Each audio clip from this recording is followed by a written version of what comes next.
And welcome into the hot shop, you guys. Have you ever been here before? All right. So, we have our resident hot shop team on the floor today. The people you see here, they work for the museum full time. And we are going to be making something for the store today, Museum of Glass store. Specifically, what we'll be making are these pitchers, like a water pitcher or a juice pitcher that's shaped like a cat. This is something that we made a while back. It was one of our staff designs, which we do every once in a while, and we choose one or two to make.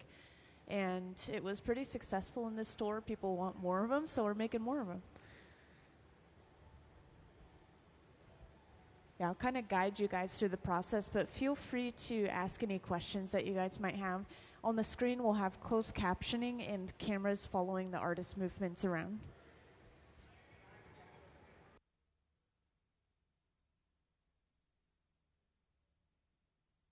So there is technically, it's not exactly a functional shape, it's more so decorational. But the area's history used to be used for a lot of logging purposes. So we would have all these wood burners along the waterway right here that would be used to burn wood scraps. They were shaped exactly like this cone, but the area was cleaned up. All of those cones were gotten rid of. We built the bridge in the museum. And so this is just kind of paying tribute to what the area used to be. Just pointing, hinting at the history, but yeah, it's mostly decorational.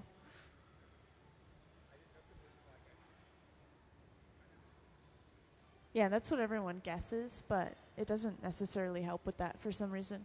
We do have a fan at the top that pulls hot air out.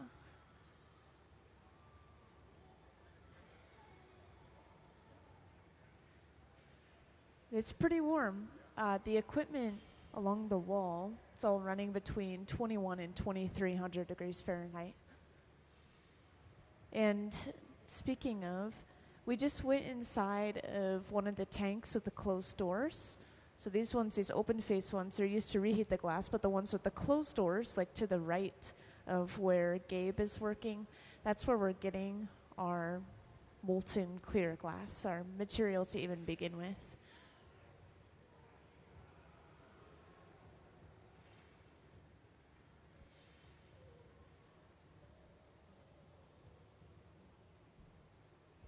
Yeah, welcome into the hot shop. I'm sure you guys will hear this introduction a few times, so bear with me as people kind of join in. But for those who just joined in, we are going to be making some cat pitchers today, like a water pitcher or a juice pitcher. And I think this is still specifically, we're basing it off of a staff design that was submitted a while back. We sold all of those previous cat pictures in the store, and they were successful, so we're just going to continue to make them every once in a while. Right now we're starting with the coloring process of the glass, so you kind of overheard that inside of those tanks with the closed doors is all of our clear molten glass. So we only have clear inside of there. To get any color, we have to melt down something called color bar, or use colored glass in general, which we have on the end of our pipe up on the screen. That is a solid piece of colored glass that we've picked up on the end of the pipe and we're melting down.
Yeah, so again, the people you see on the floor today, this is our resident hot shop team. They all work for the museum.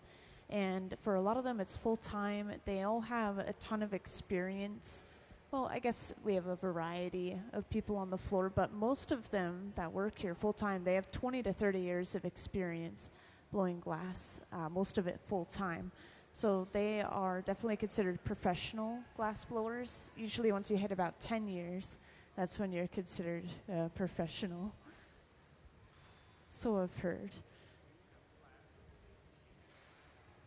So we have a couple of different ways to get involved in glass blowing.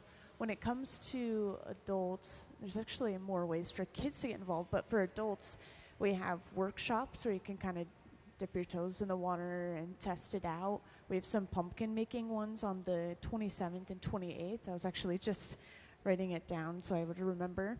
And then we also have, if you're military or veteran, then we have full-on classes that are like 6 to 8 weeks long. And it's once a week in the evening. So it's really accessible if you have like a day job. It only runs from 5 to 9 p.m. anyways. Yeah. And that one's called Hot Shop Heroes, if you guys are curious. It was called Hot Shop Heroes. Yeah.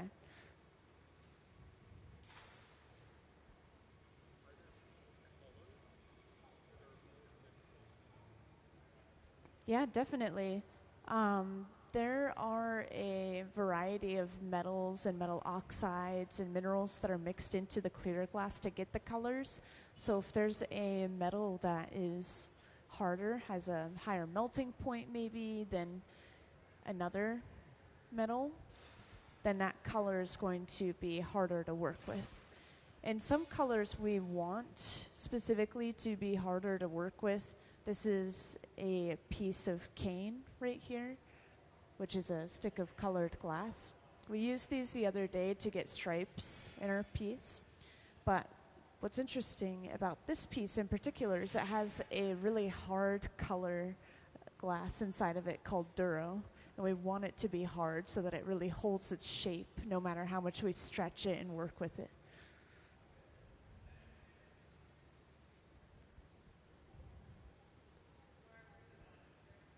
And then again, this is where we're getting our molten glass for anyone that hasn't seen it yet. It's sitting at just about 2100 degrees Fahrenheit inside of that box, or I should say oven. It's sitting in a giant ceramic crucible. We keep that running 24/7 so the glass is always a consistent temperature and texture.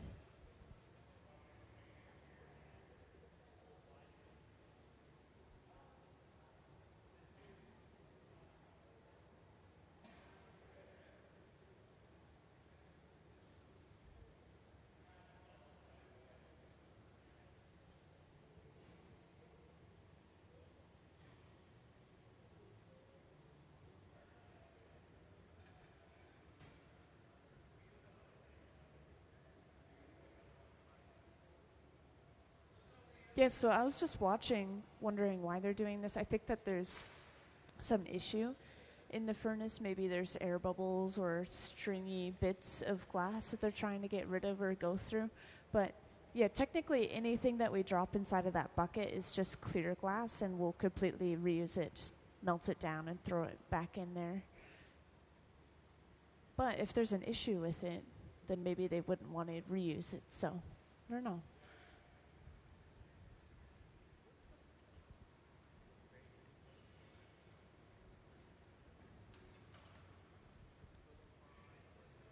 Yeah, so all glass is just silica as kind of a base, and then the different kinds of glass have other additional things mixed in. So the glass we use here is a soda lime glass that has soda ash and limestone mixed in. Just a very small amount of it compared to the silica, of course.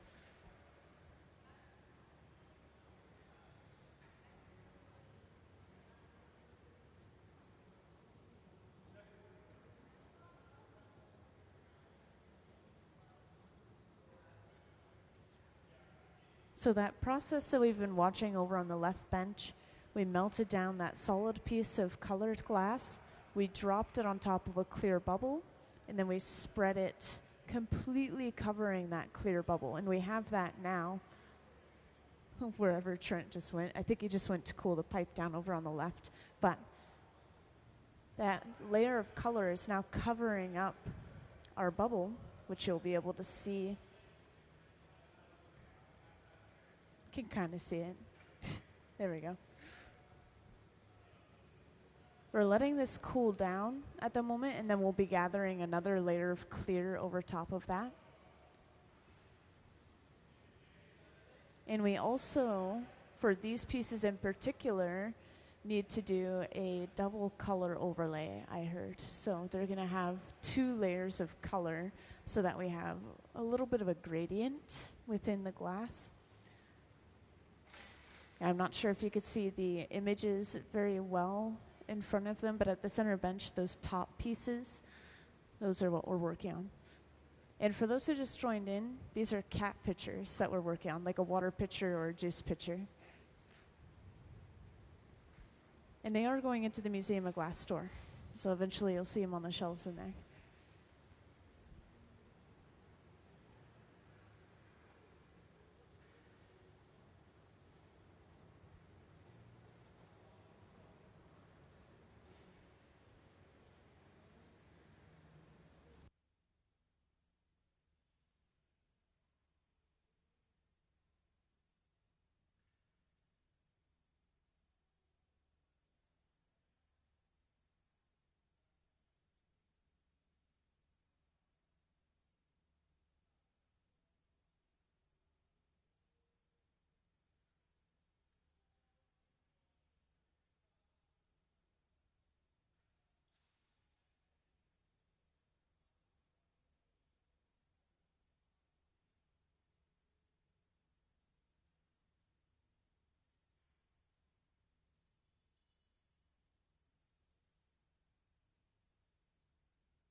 So again, welcome into the hot shop.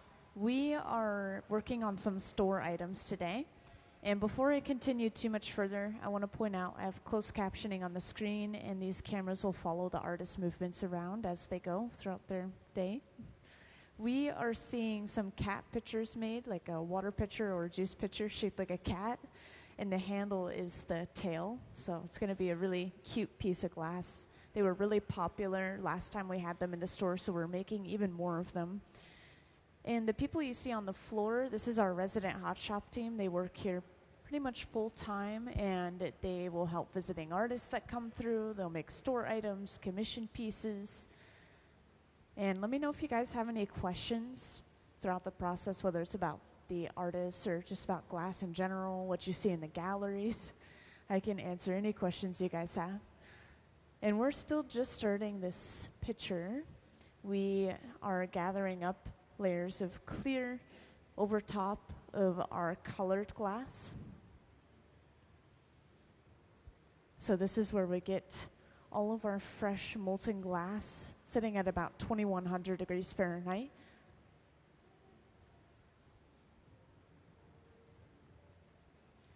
Also, another interesting thing, we will usually start our projects on the side benches and then move to the center bench to actually blow it out and finish it. So you can expect us to be working here pretty soon.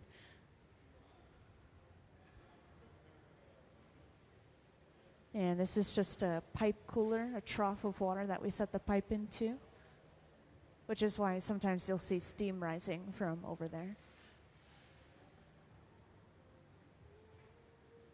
You know what's fun about sitting in that front row over there is you have the glass just like a couple of feet away from your feet. You can feel that radiant heat coming off of it.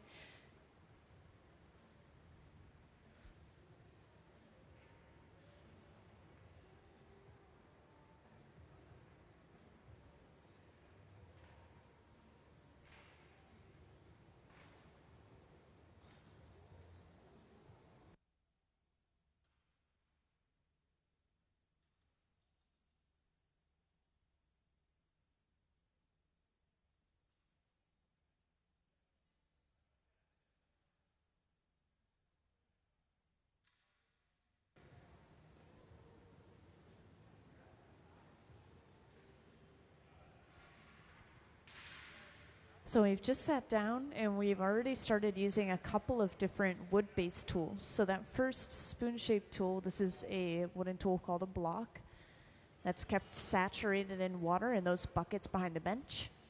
And now we're using just some newspaper that has been folded up and splashed with some water. You surprisingly can't feel heat through them. It's as close as we'll get to using our hands to shape the glass.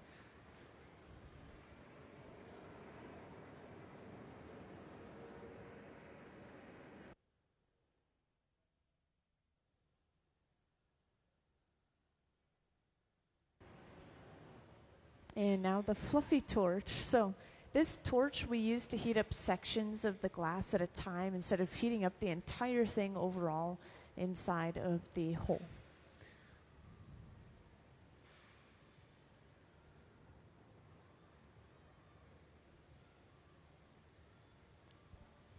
And then we squeeze down off the end of the pipe using the jacks, those two metal blades.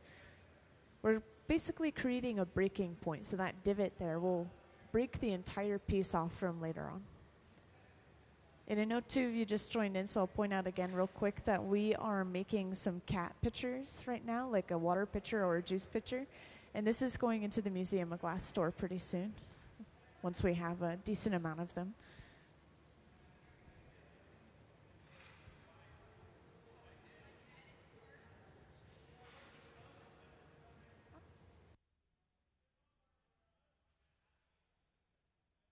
Yeah, we use the wooden paddles for a couple of different things. We'll flatten areas of the glass, especially the bottom of the piece, but we will more frequently use them to shield the artist's hand and arm from the radiant heat. I think a lot of people, they really focus on the equipment and the heat in there, but there's actually a lot of heat coming off of the piece itself. It's always going to be over 1,000 degrees Fahrenheit in the hot shop.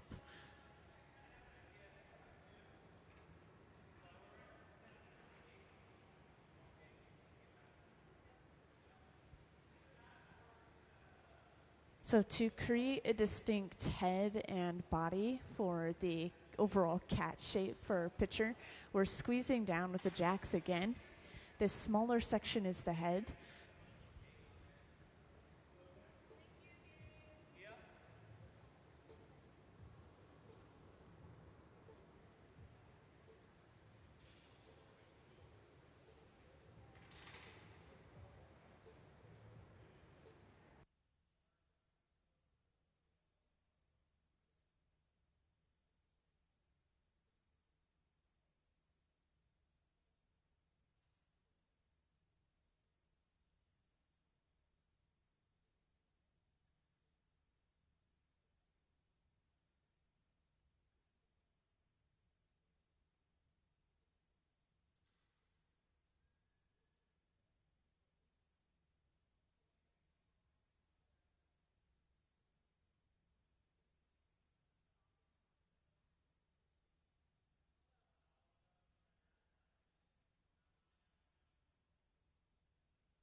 So I'll point out all of these cat pitchers are going to have different colors and patterns to them.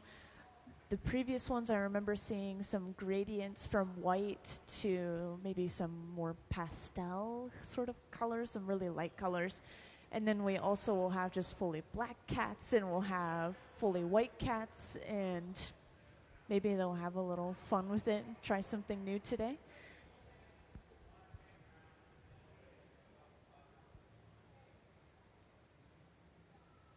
And we have just started to flatten the bottom with that wooden paddle.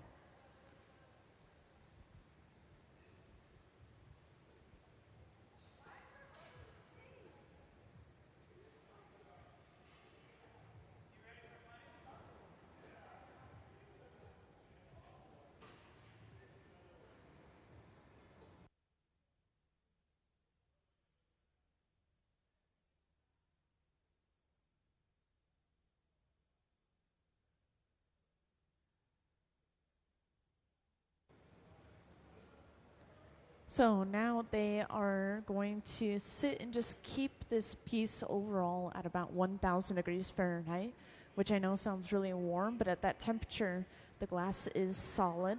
As you can see, it's not really moving very much. It's just enough to keep it from breaking from thermal shock. In the meantime, over on the left, Gabe is preparing another pipe with some clear glass on the end as an attachment point. That'll be brought over, attached to the bottom of the piece, and then we'll break the piece off from the pipe it's on right now.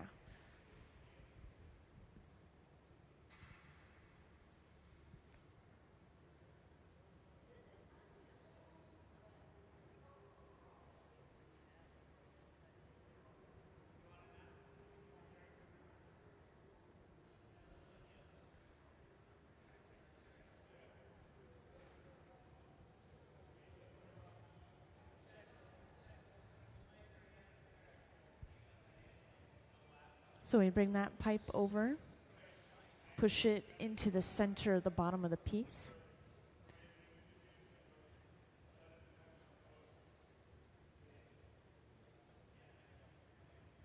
And then to break the piece away, we apply some water, which is going to crack that small section, that connection, enough to pop it off with the tap of the pipe.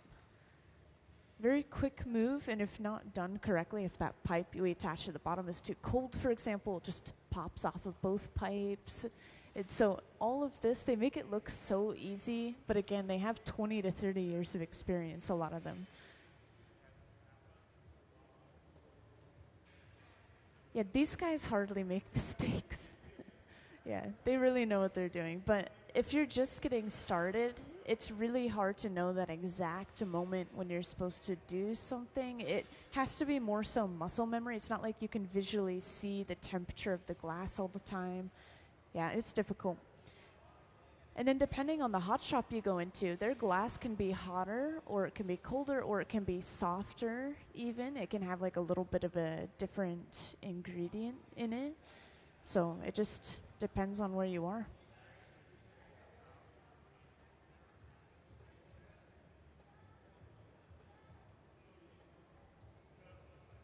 No, yeah, 1,000 degrees Fahrenheit is more so specific to this soda lime glass.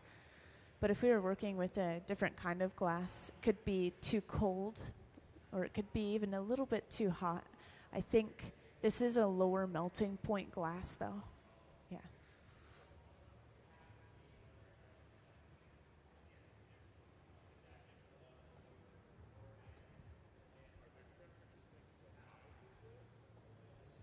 Oh, yeah. So if you go through the galleries, which you will eventually go through the gallery, there are all these insects made out of glass, and those are made out of a specific kind of glass called borosilicate.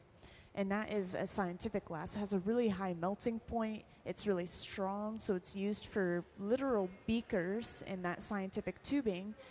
And then people also use it for art glass, though, and they make really intricate small pieces of glass.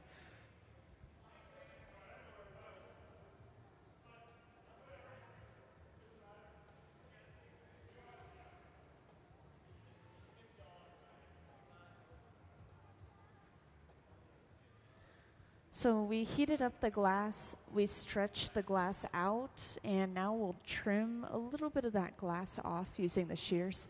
This is mostly to make the top portion of the glass, or the opening of the glass, thinner. So this whole process is thinning it out.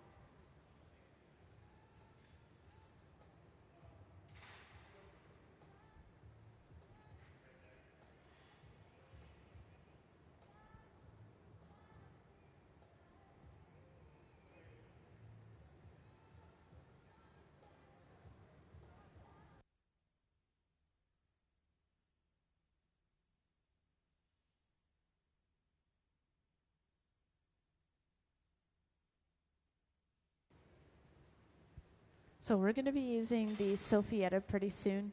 You can see this top section. It's supposed to be our cat head, but started off a little bit tall and narrow. So to reinflate that glass, make it round again, we block off the opening with that cone, and then we blow into the opposite end, the mouthpiece, and just reinflate that piece of glass.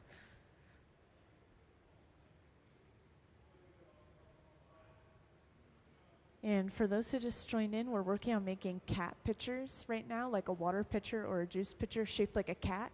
And then the handle is going to be this kind of curled tail. It's going to be very cute. We made them in the past, and they go into the Museum of Glass store eventually.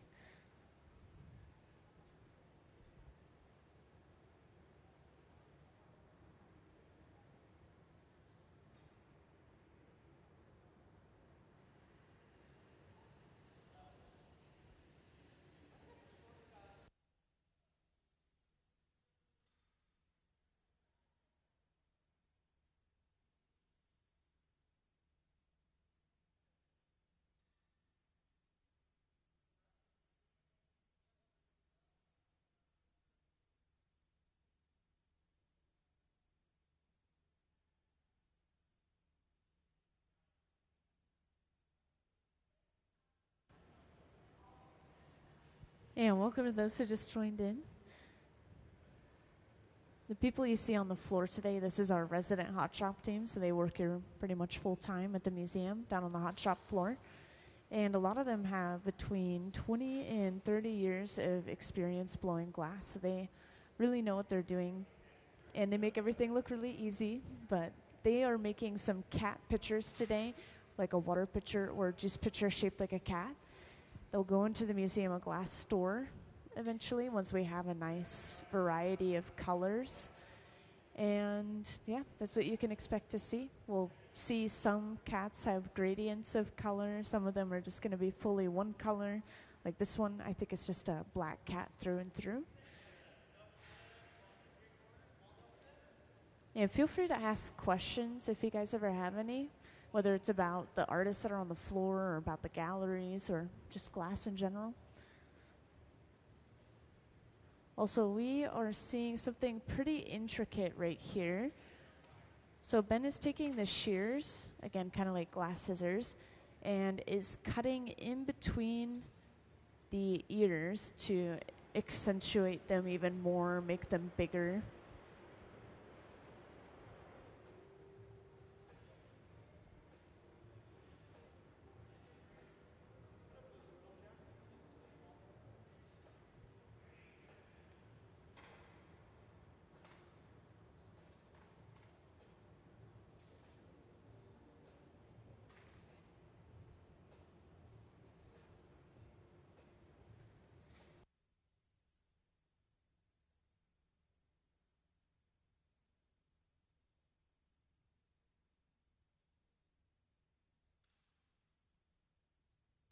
So again, that same process. I know it's hard to see because of the shielding, but Ben is going in with the shears and again just cutting in between the ears.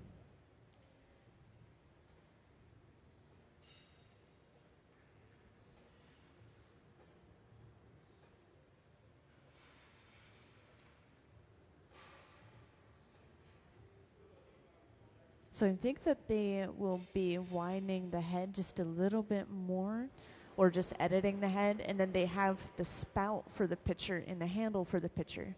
The spout is going to be kind of like the nose or the mouth of the cat. And then, of course, the handle will be the tail.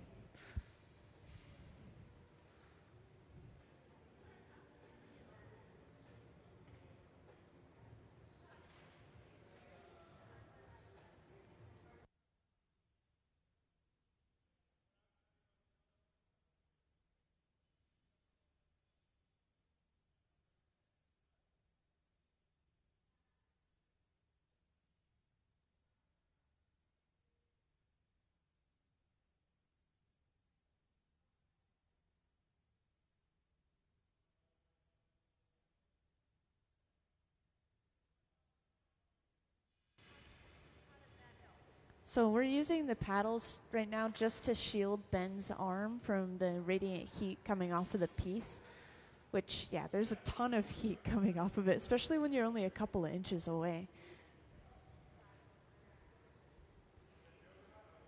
But we do use them to flatten the glass every once in a while, which is why they're so charred as well. Like we used them to flatten the bottom where we attached the pipe.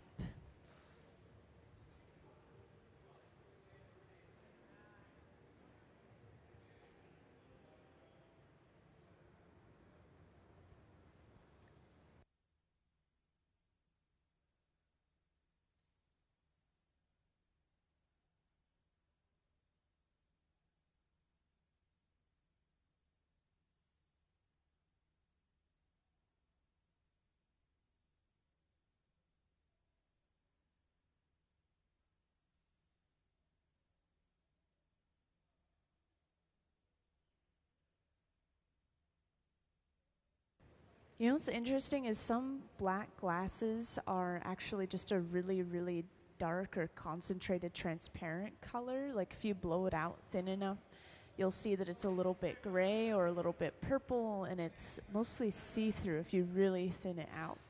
But there are also true blacks.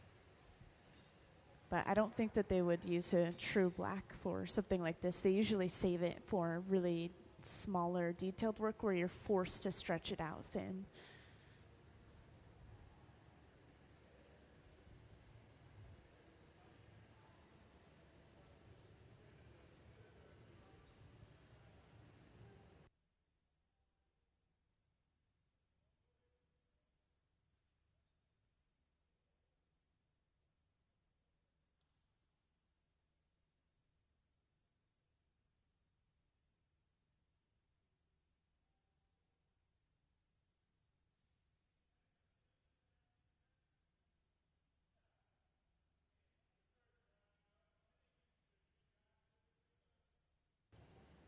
And could we have a view of the left bench for just a second?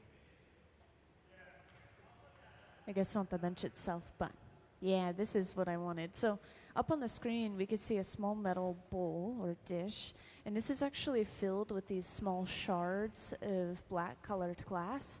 We're taking a bit of clear molten glass and we're just picking up those shards over and over again to the point that we can't really see through it anymore. So this is another way that we apply color to our glass. Although a little bit of a less common way, it's helpful for solid pieces of glass, unlike our blown piece at the center bench. So this is solid up on the screen.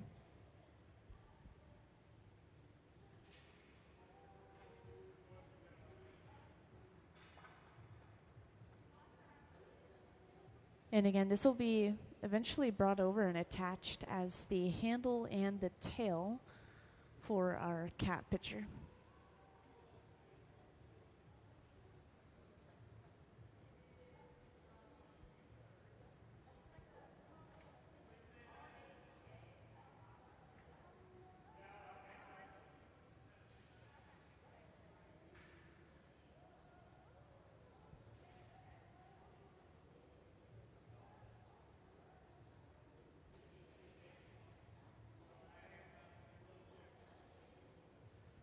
And now we bring this over to the center bench and attach it to the lower half of our piece first, forming the base of the tail. This could be cut off and then stretched and twisted into whatever shape we want.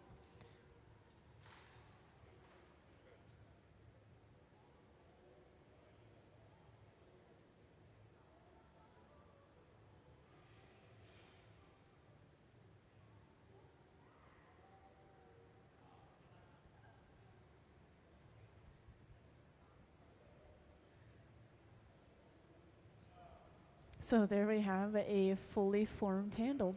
As long as we have that second connection, this handle will be pretty secure. Sometimes we'll even further that connection and use a torch to melt in that second connection so it's a little bit colder. Looks like we'll see that now.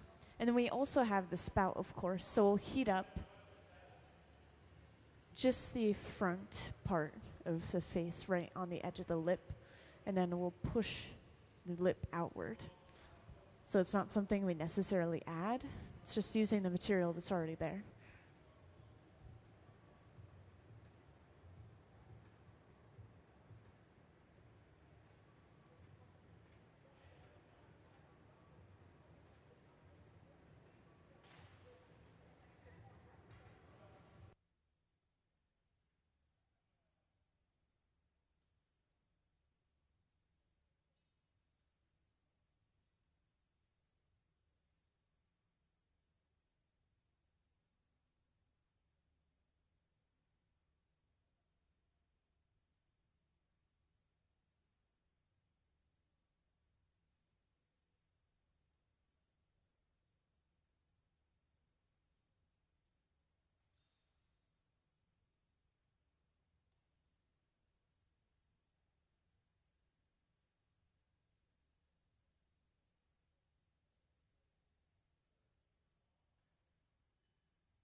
So we do have at least a couple of different torches that we use. We already saw that fluffy torch used earlier, that larger flame, which does run around the same temperature as our reheating furnaces, 21 to 2300 degrees Fahrenheit. But we also have that smaller handheld torch, which can get up to much higher temperatures. You could tell based off of that bright blue color, but it gets up to about 5000 degrees Fahrenheit. And that's because it's running off of propane and oxygen. That oxygen really fuels the fire, creates focused flame.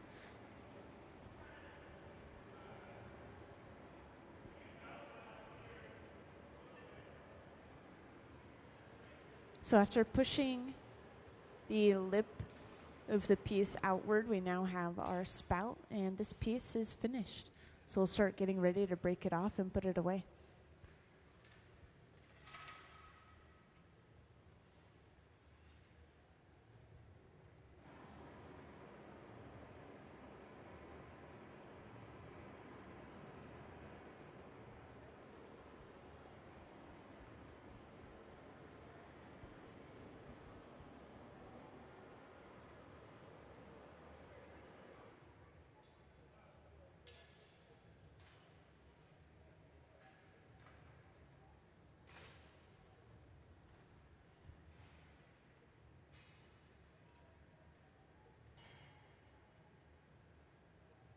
So same thing as earlier, applying water to that breaking point.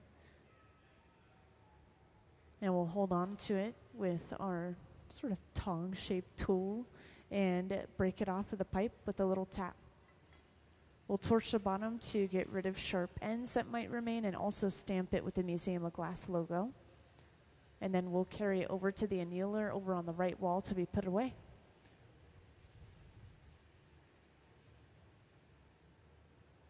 And just like that, our piece is done.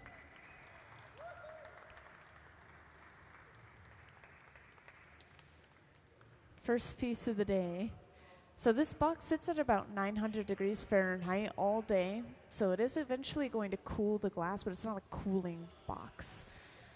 So eventually, press a button, it's programmed to cool, I think usually for about 8 to 12 hours. So we'll see this piece again tomorrow when we come back in. Yeah. And I've been wanting to, so when we have our resident hot shop team works here full time, I kind of cycle through their art throughout the day, show off individuals' art here and there. So I'll start with usually the person who's sitting and working at the bench. So let's start with Ben's artwork up on the screen. This might take a second, but it'll pop up on the screen eventually.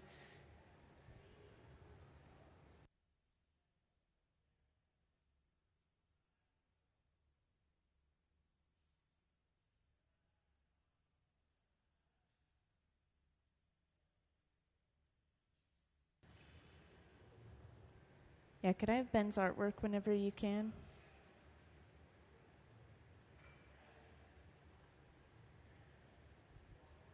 Thank you.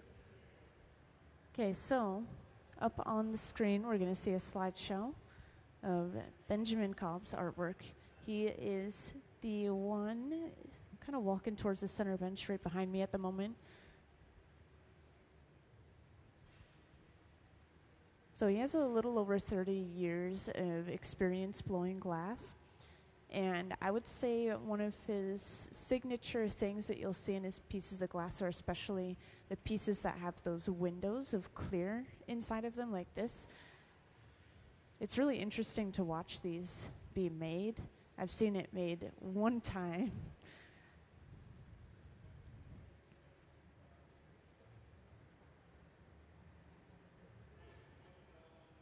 Yeah, so each of these artists that work here, they help visiting artists that come through. They work on all sorts of store items, but they also are individual artists themselves.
And for those who have just joined in or recently joined in, welcome into the Hot Shop. We are going to be working on some store items today down on the floor. This is our resident Hot Shop team. So they work here full time. They'll help visiting artists that come through. And we are seeing them make cat pitchers today. And I know it's saying picture, but I mean like a water pitcher or a juice pitcher. It's so, the idea is the overall body is the body of the pitcher, and the head has the spout, has ears as decoration, and then the tail is the handle for the pitcher. These are really cute pieces of glass. They were designed by one of our employees a while back, and we sold them in the store then. They were popular, so we're making them again. We started off with a black cat just a moment ago before you guys came in. We'll see how this one ends up. Maybe we'll stick with the same color for a little bit. Maybe we'll switch it up. But we'll see a variety of patterns and colors, such as a gradient from maybe orange to white, or just full black, full white. And this is all starting over on the left bench, which we have a view of up on the screen.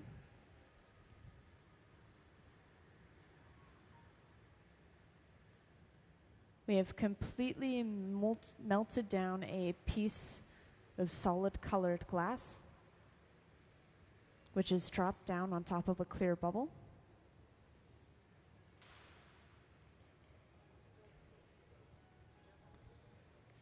Yeah, this building opened up in 2002, and it was built to be the Museum of Glass, and it always has been. It opened at the same time as the Bridge of Glass, by the way.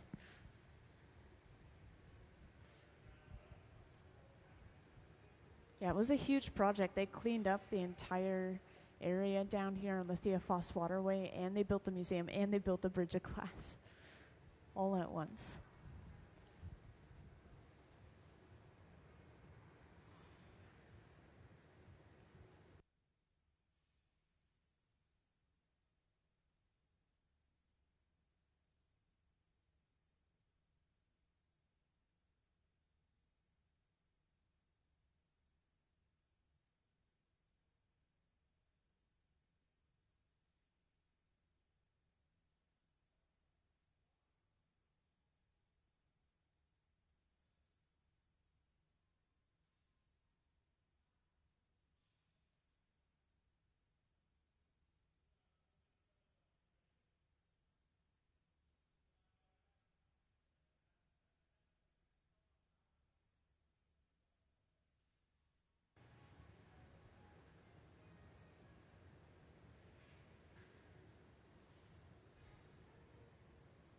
Also, just to point out, at the center bench, Gabe is working on an unrelated project, but it's really important to highlight because it's coming up super soon.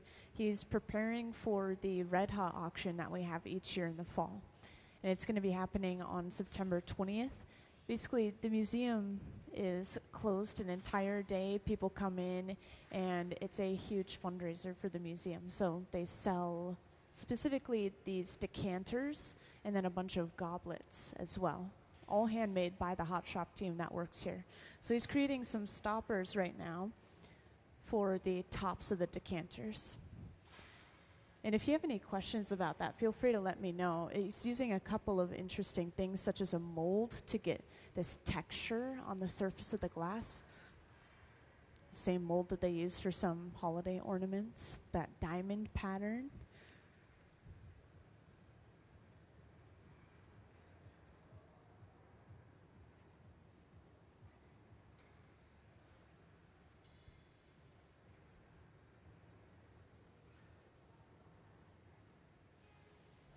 And up on the screen, we've taken that color and we completely pushed it back. It's covering up the clear bubble to the point that all we see is that color on the end of the pipe.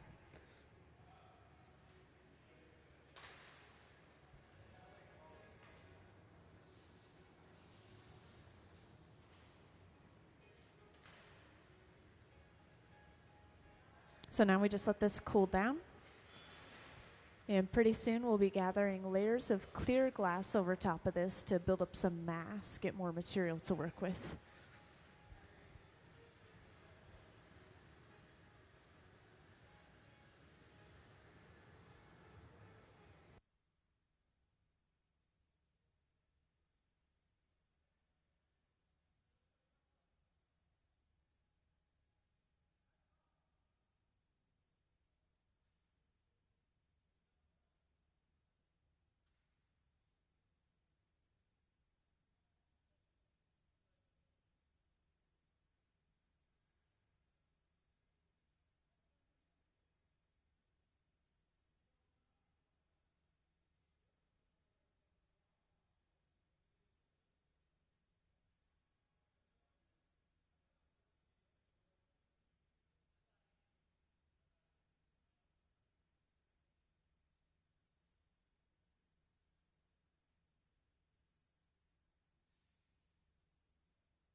So we gathered our layer of clear, we sat down, we used the block, which is that wooden spoon-shaped tool, to kind of just smooth that fresh layer out.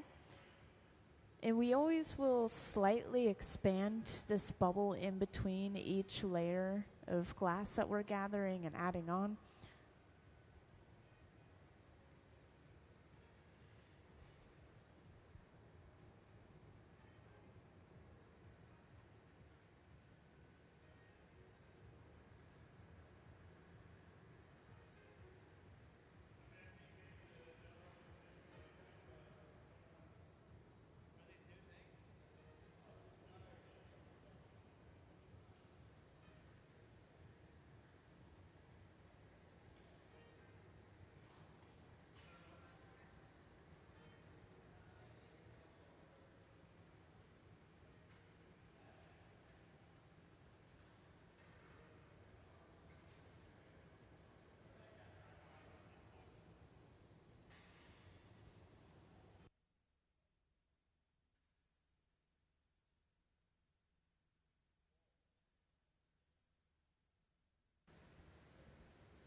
Yeah, just in case anyone was curious, we used a pipe cooler real quick just for a second. It's a trough of water that we set the pipe into. If we're working with larger amounts of glass or we're gathering over and over, we especially need to use this. That heat will start to travel towards our hands through the pipe. But yeah, overall, interestingly enough, the stainless steel pipes, that's what most of our tools are made out of, stainless steel, are a relatively poor conductor of heat. So as long as we're avoiding touching a certain length of it, we're completely fine.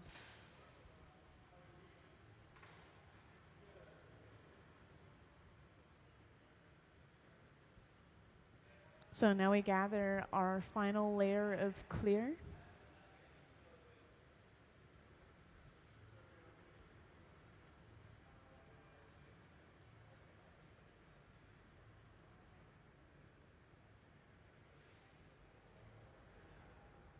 And again, use a pipe cooler.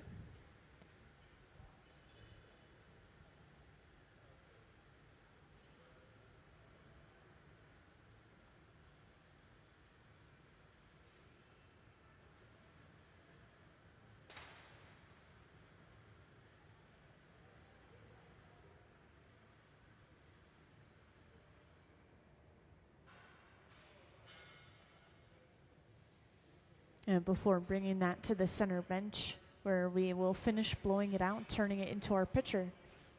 So again, we are making a cat pitcher, water pitcher, juice pitcher, and the process is really fun. They put a lot of detail into it, such as cutting the ears out, quite literally just cut glass away.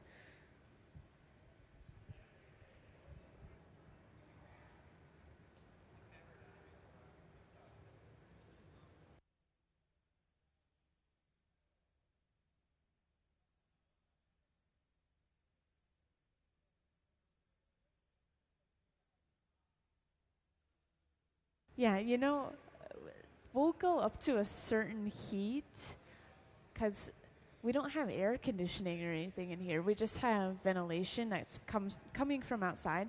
Like if I stand in a certain place, you can see my hair blowing around, which is why I can withstand the heat very easily. They've been working with glass for 20 to 30 years, which is why they're used to it. But if it's like 90 to 100 outside, it's miserably hot in here. And at a certain point, I think one year it was smoky and it was like around 100 degrees Fahrenheit outside, and so we decided to call it early.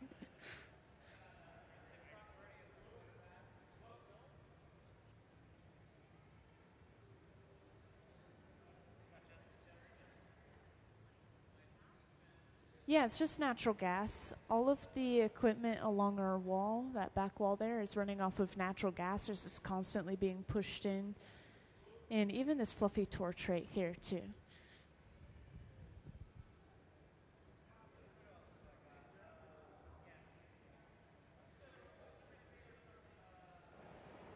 And speaking of this torch, We use this to heat up sections of the glass at a time instead of heating up the entire thing overall.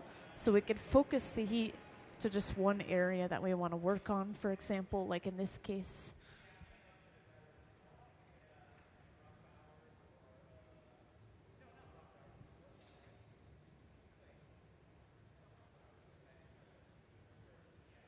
And we're going to be seeing something really important next. So we're heating this glass up. We come back, and Ben is creating the jack line, which is this divot off the end of the pipe that eventually becomes our breaking point.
And to stretch the glass out, we're seeing a couple of fancy little things here.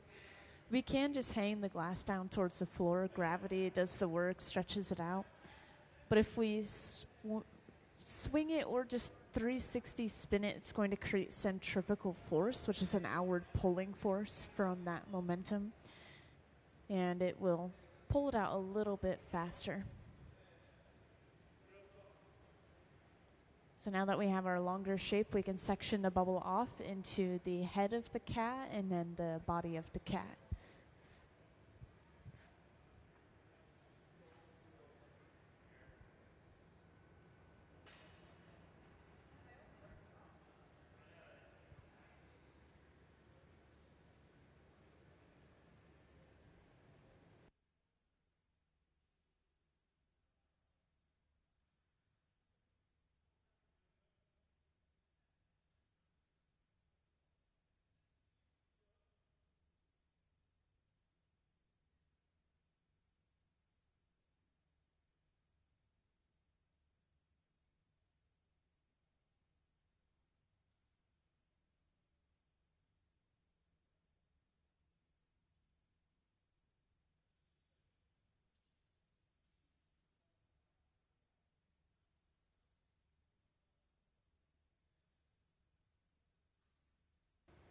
And welcome to those who just joined us in the hot shop. We are working on some store items today, and this is our resident hot shop team, so these guys work here pretty much full time on the hot shop floor. And the store items that we're making today are pitchers, like a water pitcher or a juice pitcher that is shaped like a cat. So we have created this overall bubble so far. We've sectioned it off to create the head of the cat and the body of the cat. We just have a very general shape so far.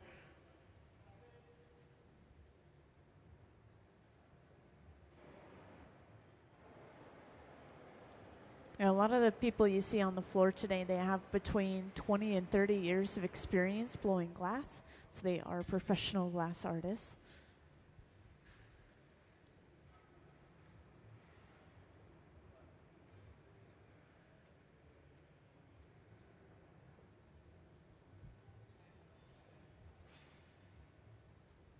So we focused a little extra heat just on the bottom of the piece or the far end of the bubble so that we could flatten it with a wooden paddle.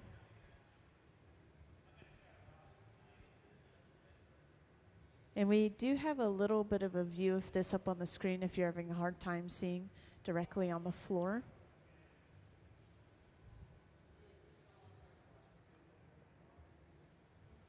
We're also using some of these wooden paddles to shield Ben's arm from the radiant heat, which is why we have an assistant kind of hovering around with another paddle.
So we've been keeping this piece warm overall at the center bench, just warm enough to not crack from thermal shock. In the meantime, Gabe has been preparing another pipe with some clear glass as an attachment on the end.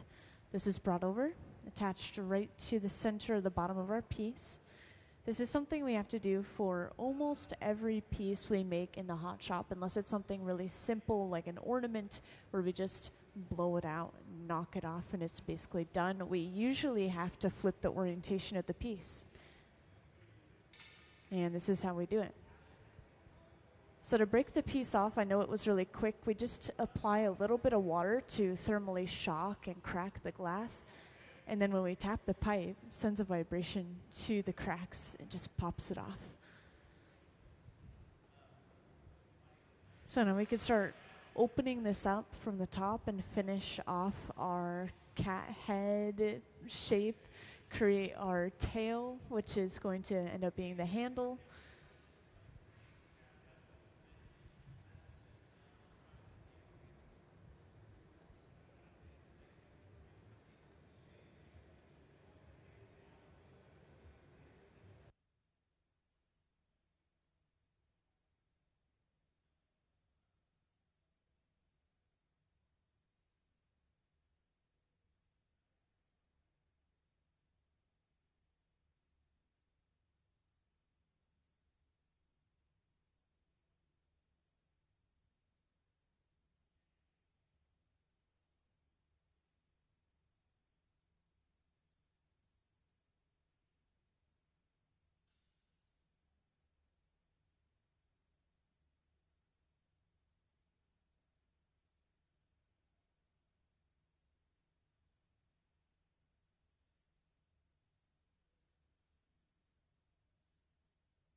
So now we have applied enough heat to start working with this glass again. The first thing we do is we start to fix up that area where it was connected to the previous pipe. This area tends to be thick. Sometimes the break is uneven, so we always trim a little bit of that glass away. First, we stretch that glass out using some tweezers, just pinching and pulling. And then we'll cut all this glass away after one more heat using the shears.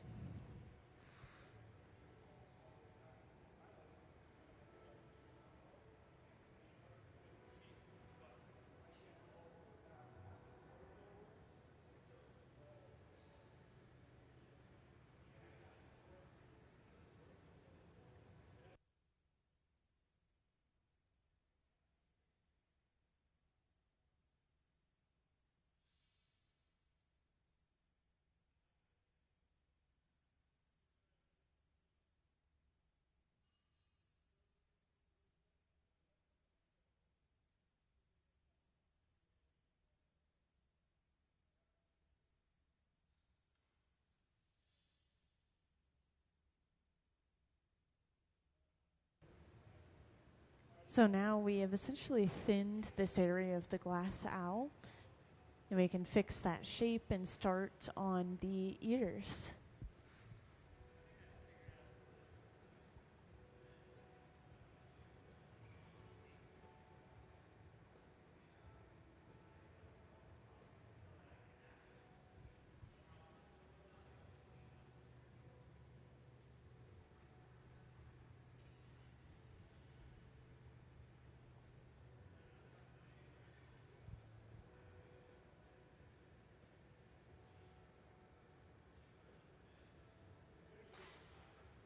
So now we bring over the Sophietta, this cone-shaped tool. The cone will block off the opening to the piece, and then we just blow into the opposite end of it, reinflate the glass wherever it's hot, which in this case you can see the head, I got distracted because I was seeing a hint. The head has been re-expanded. We have a rounder shape.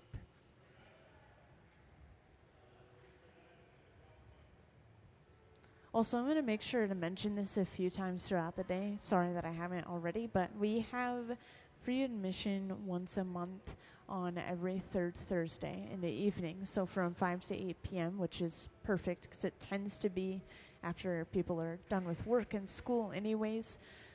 We have free admission into the museum. There's live demonstrations also on the hot shop floor, just like today.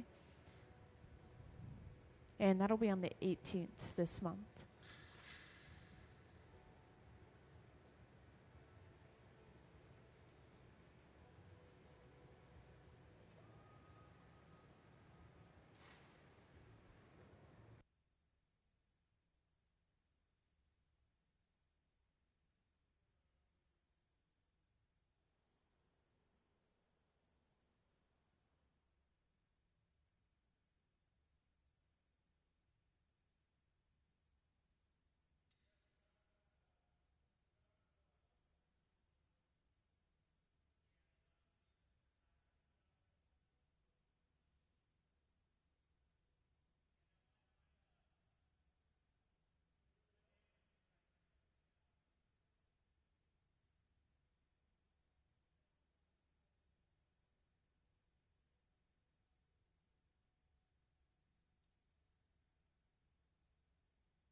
So we've pulled a couple of points out for our ears, and then to create bigger ears and just deepen, we've been using the shears to cut away at the walls of the piece. We'll do this to both sides of the head. And the ears always start by looking way too big, but then when we expand the head a little bit more later on, it kind of pulls the ears down and out, making them smaller in the end.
So there we have just cut off the opposite side, finishing off the overall shape of the head and the ears.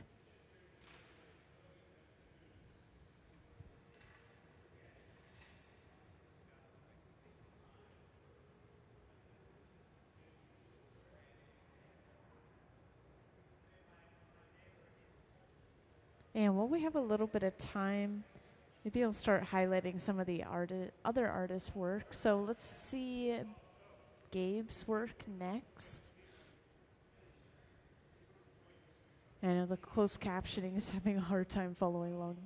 Could we see some of Gabe's artwork up on the screen, please?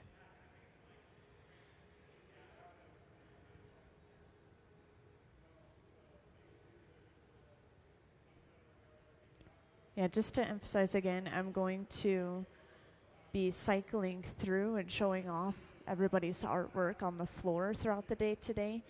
And this is Gabe's artwork. Gabe is the one who's standing with the cap in the back. So again, all of these artists, they help visiting artists that come through, which happens very frequently. Sometimes in a month we'll have a visiting artist every single day, and they usually are there for a full week.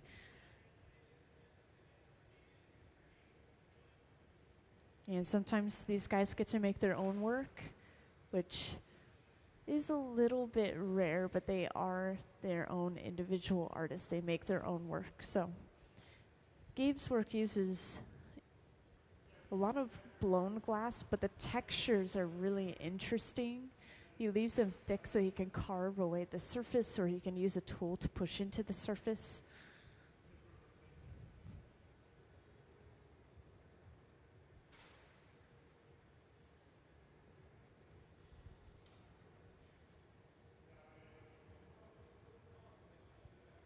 Thank you.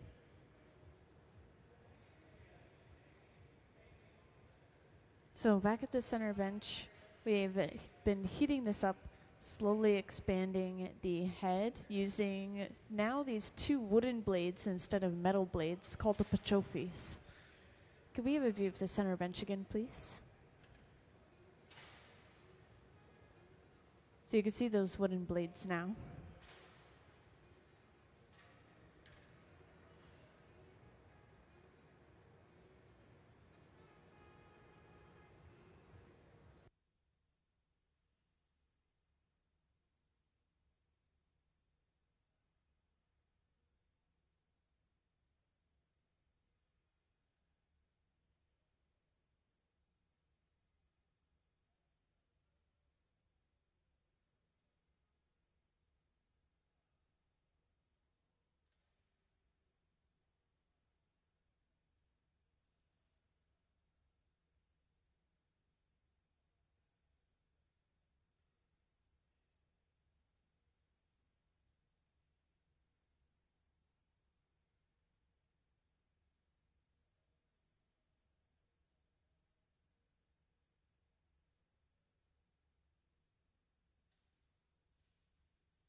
So welcome into the hot shop to those who just joined in. We are going to be working on these cat pictures, like a water pitcher or a juice pitcher shaped like a cat. And we are on our second one of the day. We just finished the overall shape, as you'll see at the center bench right here. And at the same time as this just touching up, editing the head, we're also starting on the tail over on the left bench. And the tail is going to be attached and used as the handle for the pitcher.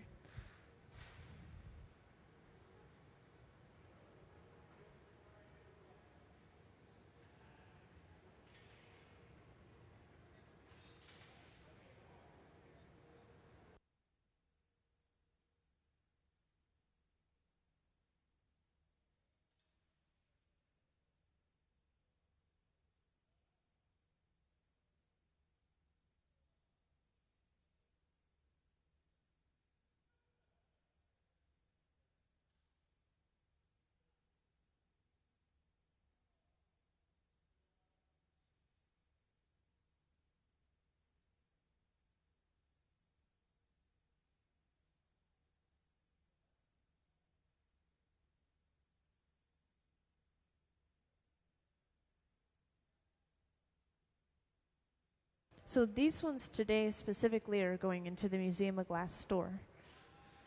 And other days when you come in, maybe we'll have visiting artists, and they usually take most of their work home.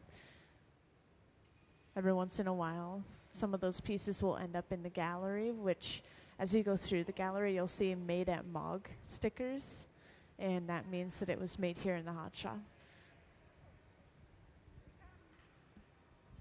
And this is going to be used as the tail. Once again, this is just a solid bit of glass that has a black color right on the surface. So first it's stretched out, and then it can be twisted into its final shape and attached to the back of the head.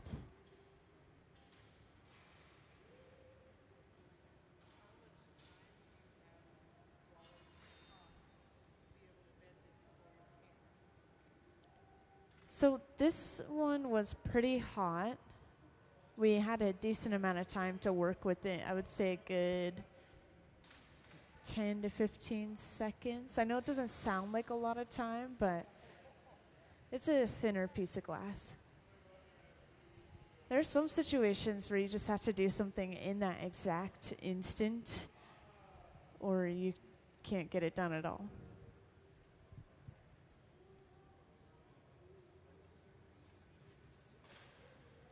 We could reheat it, but for something like this, if we were to attach the tail in the wrong place or we didn't have enough time to bend it, it would be really hard to reheat it without reheating everything else at the same time.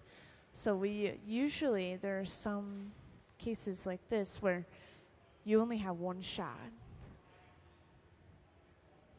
But they make it look easy. They can do it all in one go, and they usually don't make mistakes. And that's because these guys have 20 to 30 years of experience blowing glass.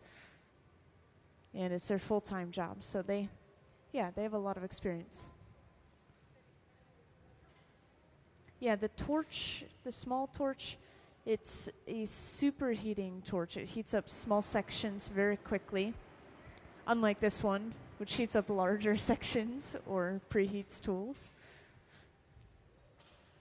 But this torch, we could technically use it to reheat the entire tail, but that tail's so long.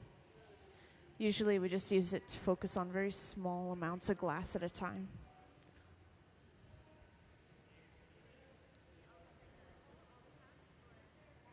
Oh, sorry. So the cat pictures, I mean, this applies to any piece of glass that we make in the hot shop. Oftentimes we'll make sets of things. Like, for example, we have that Red Hot auction coming up. We're making goblets and decanters. Some of them might be slightly shorter, slightly taller, slightly wider, and that's just because they're handmade, but that's what's special about them. As you could tell, it's handmade. It's got a little bit of a difference in each one.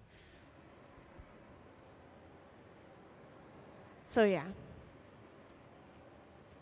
long answer. It's going to be a little bit different cat to cat.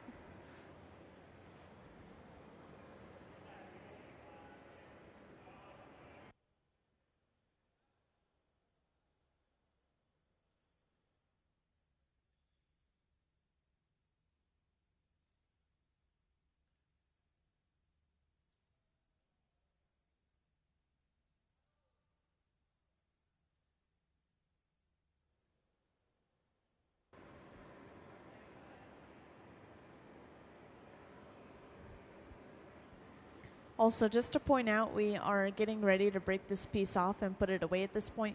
So we're heating up this area where the clear glass is connecting the pipe and the piece until we see some movement in that connection.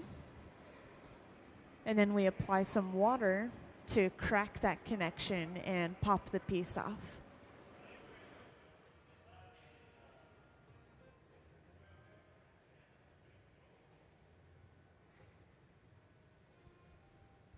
And that large black box over on the right wall, this is our annealer, and we are going to place it inside of that box to slowly cool it down overnight. So we'll see this piece again tomorrow once it's closer to room temperature.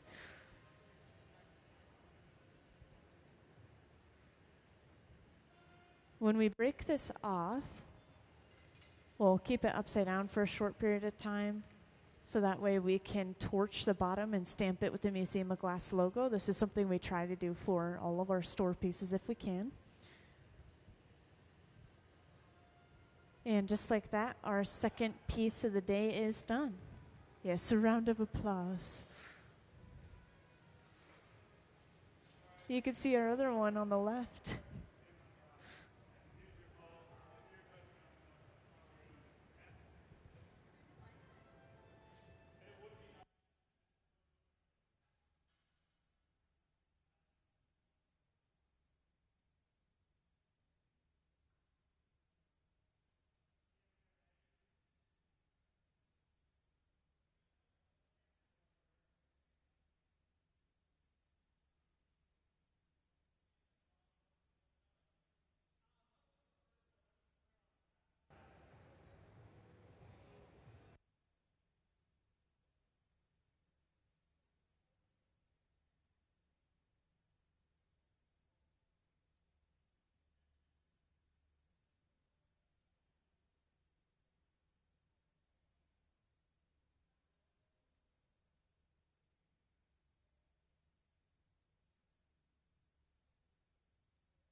So I just wanted to point out again for anyone else who didn't hear this, but this is a continuous process. So what we do is we just start the next piece right away, right from the beginning, where we apply the colored glass in the very first place. And of course, feel free to ask any questions that you guys might have. I've already been getting plenty of good questions. I even have some videos that I can play just for entertainment. Usually I play them if somebody asks me a question about a specific pattern or to relate to something in the hot shop. So yeah, for example, I have videos on patterning in the glass, such as striping, how we get that. I have videos about, this one's just for fun, I think, pulling ponies, which is making a little horse out of glass. Those are super cute and satisfying.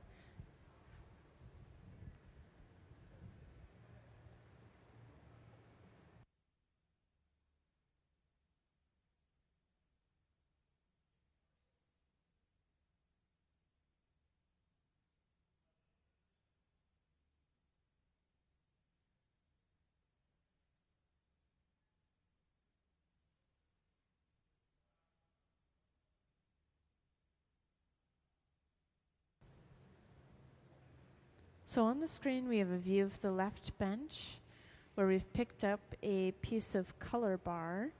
And could I have the color bar slide for a second, please? Thank you. So this is what all of the colored glass looks like when it starts out. So we get it shipped in this bar form. We do not make the colored glass ourselves. Instead, we just break off sections of it, quite literally break, like crack sections off, and then we attach it to the end of our pipe like Gabe did, and we melt it down. And then it's really just layered within the walls of the piece. So if you look at the cross section, it's almost tree-like rings where it's clear glass, colored glass, clear glass. Thank you.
So luckily we have a good view of this up on the screen.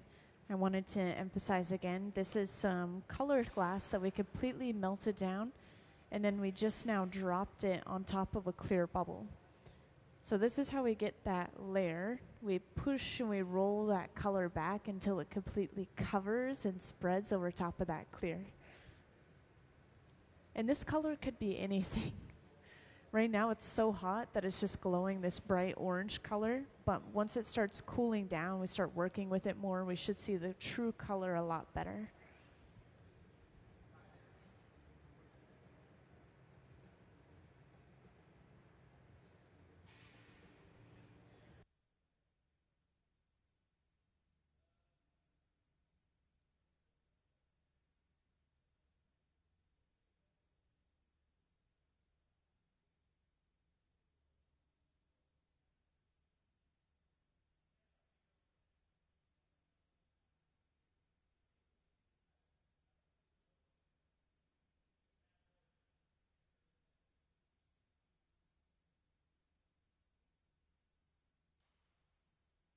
So Gabe took the leftovers of that color on the end of his pipe and he stretched it out.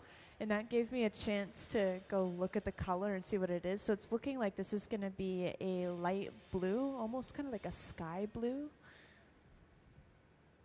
And it seems like it will be an opaque color, so something we can't see through.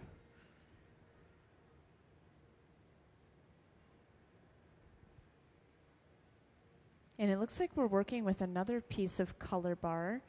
So for a lot of these, I don't think I've told you guys yet, but there's this paper here in front of the center bench, and you can see those top photos are the cat pictures. Some of them we will create a gradient on. So maybe we're going to have a gradient from an opaque light blue to maybe a transparent dark blue or something.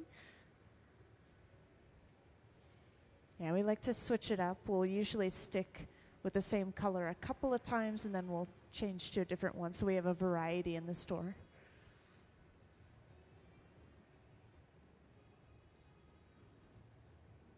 And we finished 2 pieces in about an hour and a half, so we can estimate that each of these pieces takes about 45 minutes.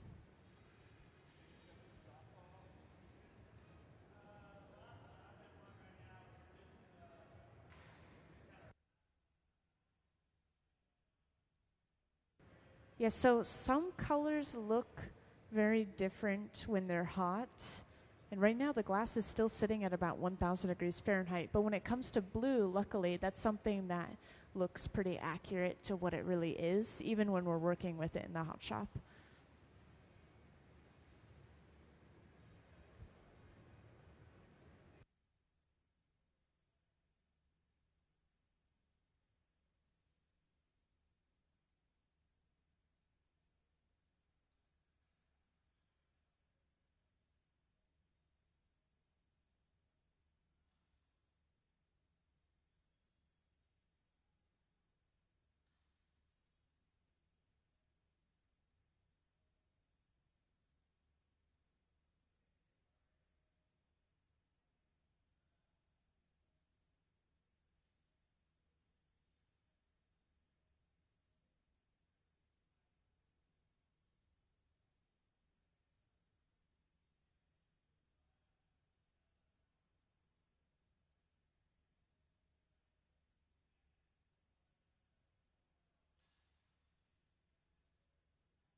So we did, in fact, layer a second color onto our piece of glass.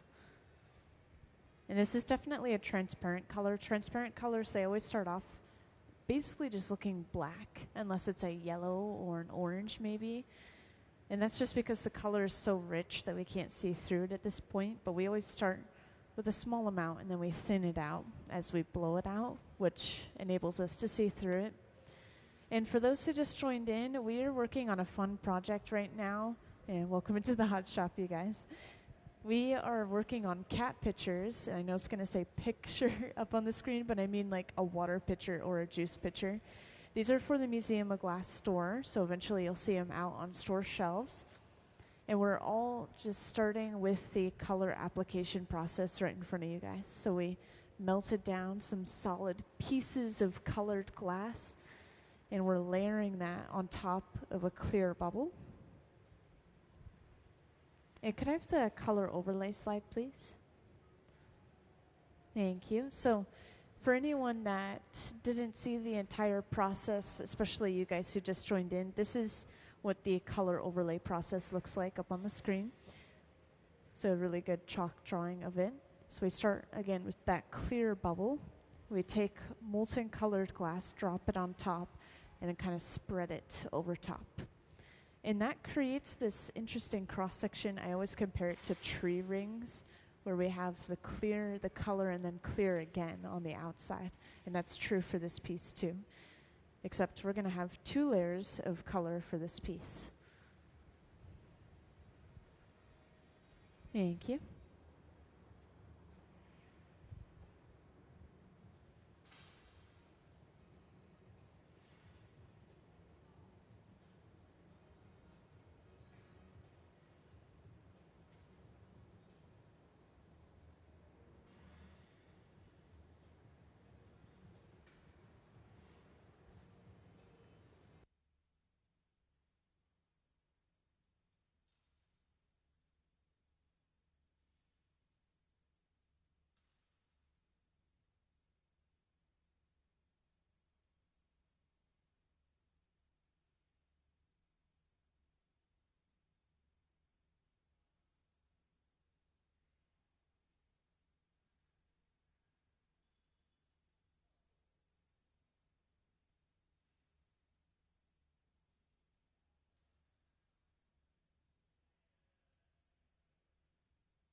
So we can see up on the screen, this layer of color has been pushed and rolled back completely. It's covering up the light blue layer that we have underneath. Though for those who didn't see it, you can actually see a little layer of that light blue poking out underneath. And after letting this cool down, we'll eventually start gathering layers of clear over top of this.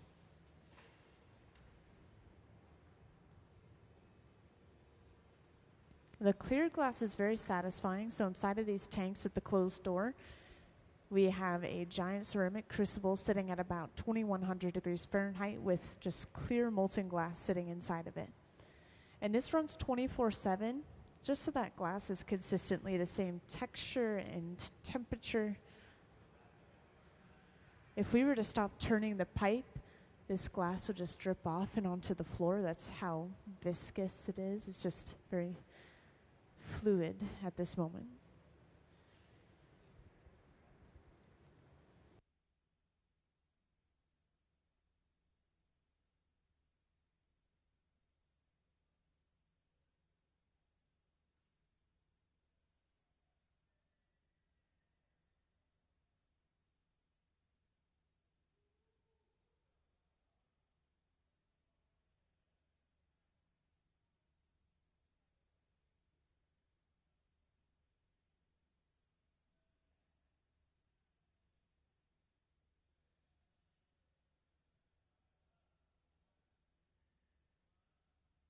So we essentially are using water in this moment, but we're using a wooden spoon-shaped tool, and the shape of the tool is the most important part, but it's kept constantly saturated in water, and we use that tool to push that fresh layer of glass around and just even it out for the most part.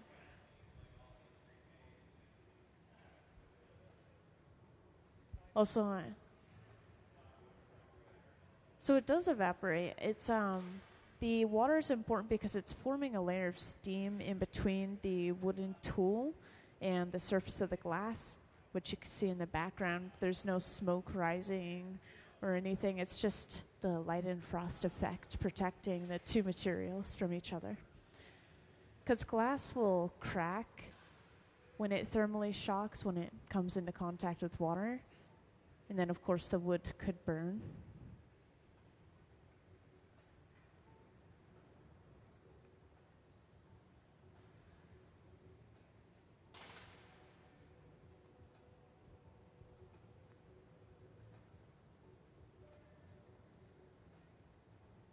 And now we're using a different tool. We'll be using this even more later on at the center bench, but this pad that Trent had in his hand for just a second, this was just folded up newspaper splashed with a little bit of water. That's all that material is.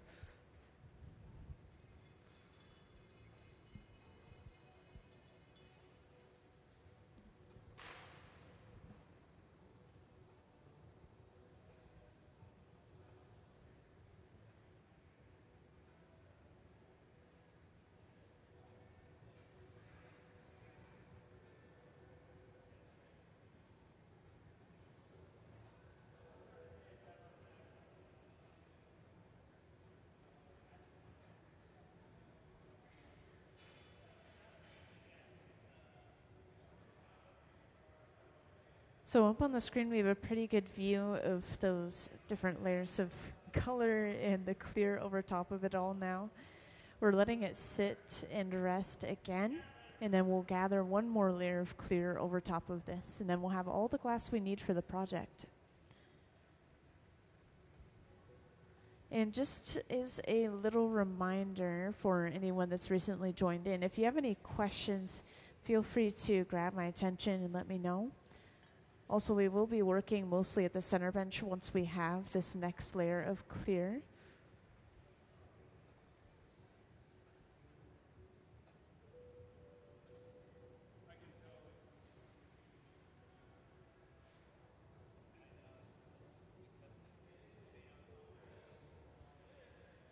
And we're just going to a pipe cooler real quick. So this is a trough of water that we set the pipe into.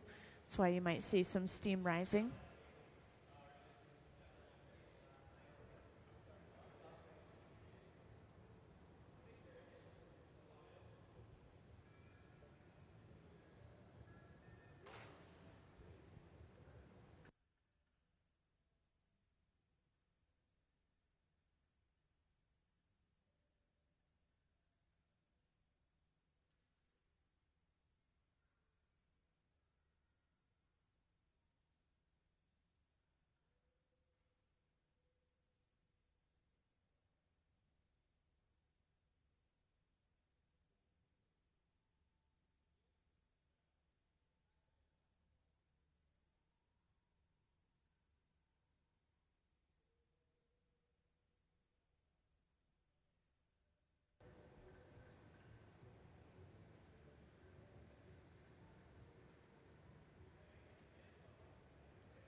Yes, so we use these wooden paddles for a couple of different things. Right now we're using them to shield Ben's arm from the radiant heat coming off of the glass. But we also do use them to flatten the bottom of our piece most frequently, which is why they're so charred. And now we're seeing a glimpse of this torch right here. So this is a fluffy torch. We use it to heat up sections of the glass at a time. Focus heat to more so one area than another.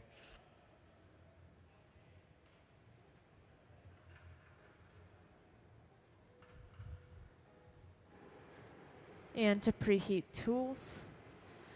So these are the jacks. These are two metal blades that we squeeze down onto the glass. This is one of the only tools that we put beeswax on. So Ben preheated them and then dipped them or ran them across a beeswax real quick before squeezing down off the end of the pipe into the glass. And this is creating a divot, which eventually becomes our breaking point.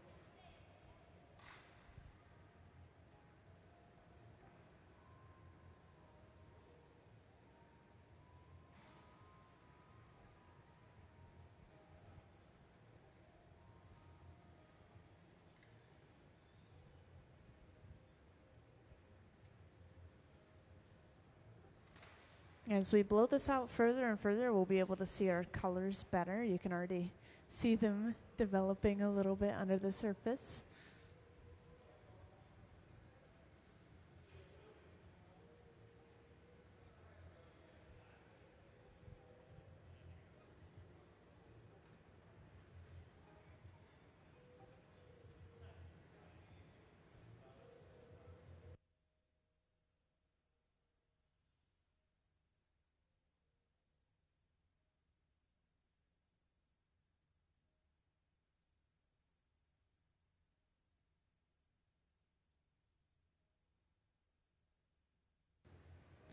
And after stretching this bubble out, we then section it off to create the body and the head of the cat.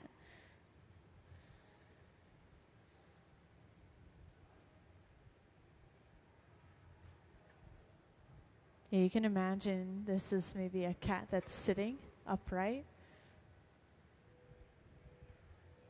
almost gourd shaped.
So now we have the overall shape of the body. We'll eventually be flattening the bottom with a wooden paddle just so that this picture rests evenly on a flat surface such as a table.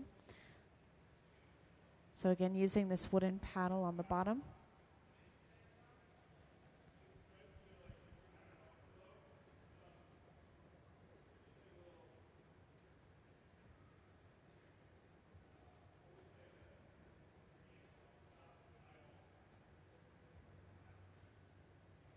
And our next step is going to be an important one. We'll be bringing over another pipe pretty soon.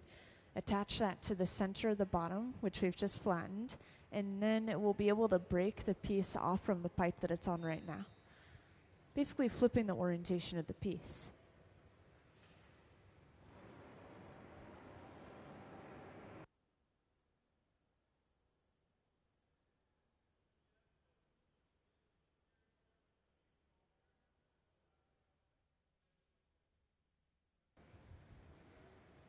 And again, while we have a little bit of time, I want to continue to highlight these different artists' work throughout the day. So let's show off Trent's work next on the screen.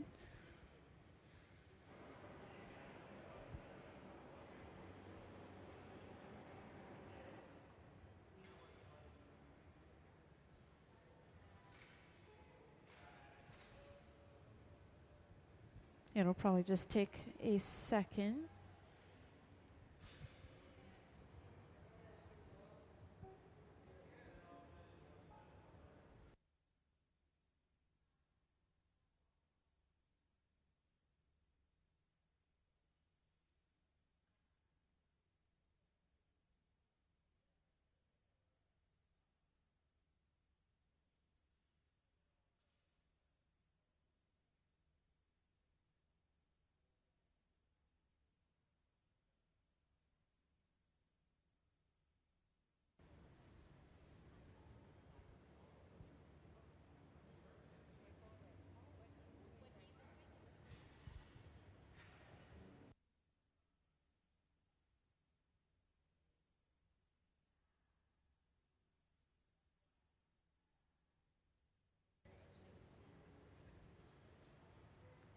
So the center bench, we bring that pipe over, attach it to the center of the bottom of the piece.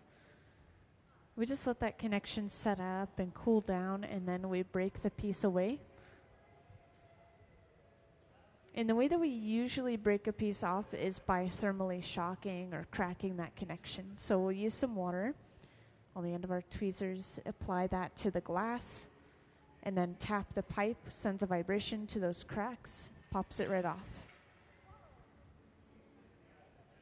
So just like that, we've broken our piece off. We would do that same process at the very end. When we're completely finished with the piece, we'll crack it off of this pipe as well. So now we can start working on the head. This is where a lot of the detail comes in.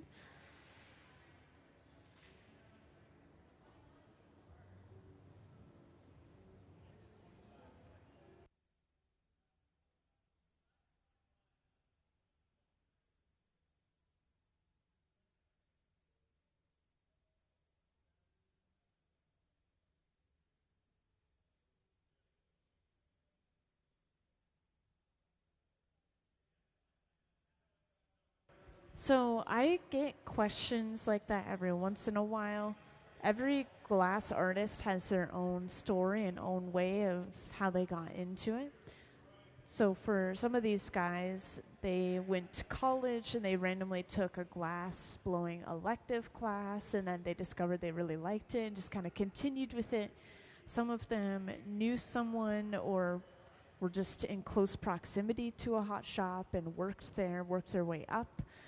Some of them, and I know here in Tacoma, for me and for Trent, who's sitting on the stool on the ground, we went through a program called Hilltop Artists, and that's where you could start blowing glass as young as 12 years old through a couple of different schools that we have here in Tacoma, just public schools. So you could start with just elective classes or after school clubs or summer programs. There's so many ways for youth to get involved here in Tacoma. It's really incredible.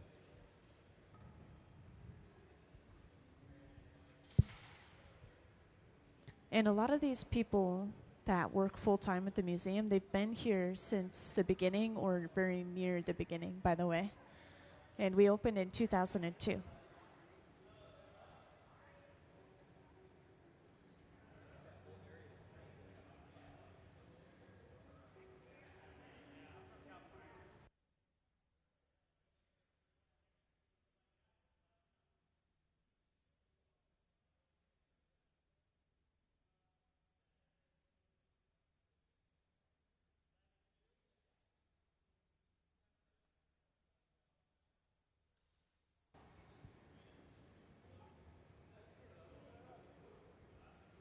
So we've just now started to work with this glass around the opening. We heated it up, we stretched it out using some tweezers, and now we're trimming that glass away with the shears, kind of like glass scissors. This just leaves us with a little bit of thinner glass, especially around the opening. We want it to match the thickness of the walls of the entire piece.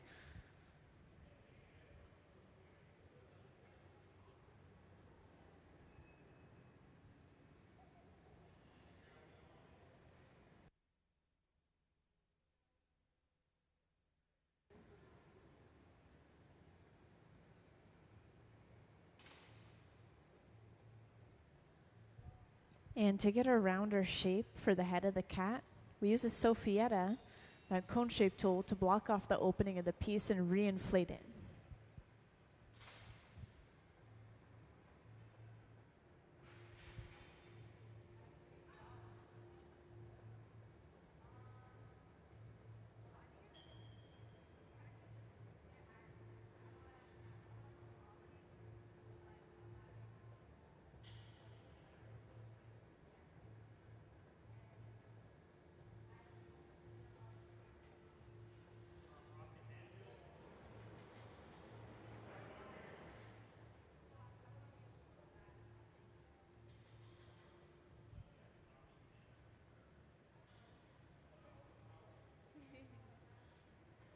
Yeah, to start the ears, we use the tweezers and just pull those points. but those divots you see in between the ears, those are going to be deepened even further. They'll cut some glass away to kind of emphasize those ears even more.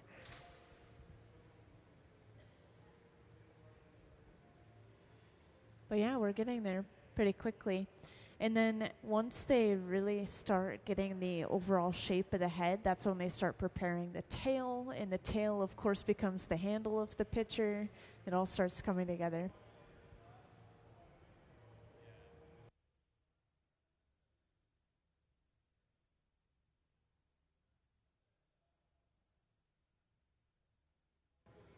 So Ben is using the shears at the moment.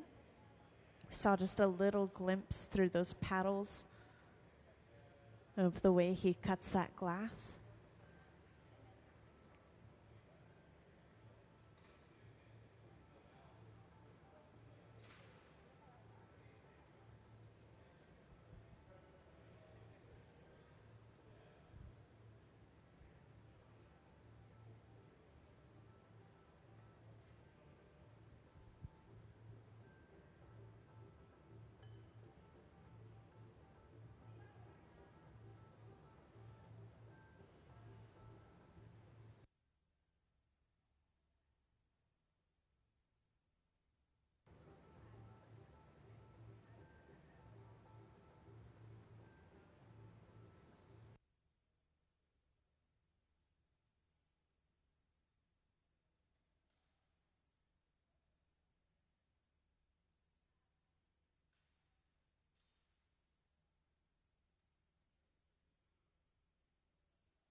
And Ben uses the shears again. Same move, cutting that divot in a little bit deeper. And now we have the overall shape of our ears.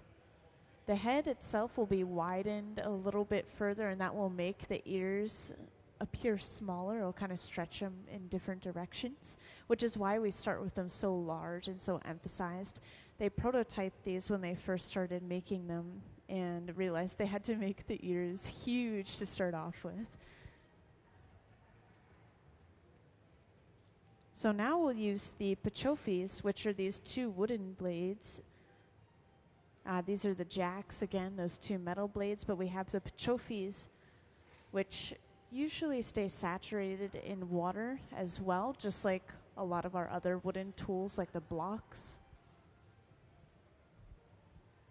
And what's important about the pachofis, those wooden blades, is we can use the tips of the blades on the inside of the piece and push from the inside outward. With the metal blades, as you might imagine, if we try to use the tips of those, we're just going to gouge and scrape at the glass instead.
And welcome into the hot shop to those who just joined in.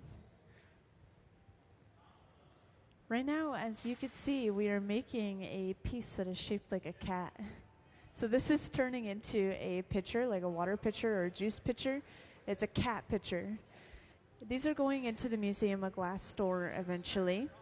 We're getting really close to the overall shape. We just need to pretty soon start on that tail, which will be the handle. It'll double as the handle.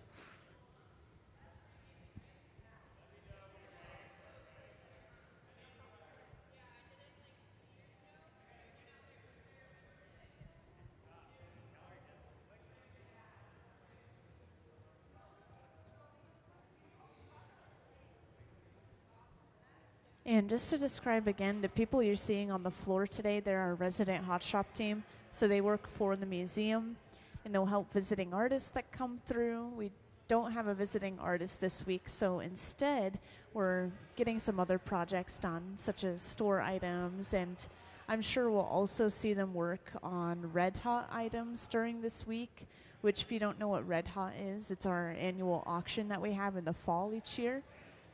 We sell specifically sets of decanters and goblets. I think we sell them individually too, but people frequently buy them as sets. Each year we come up with a different theme.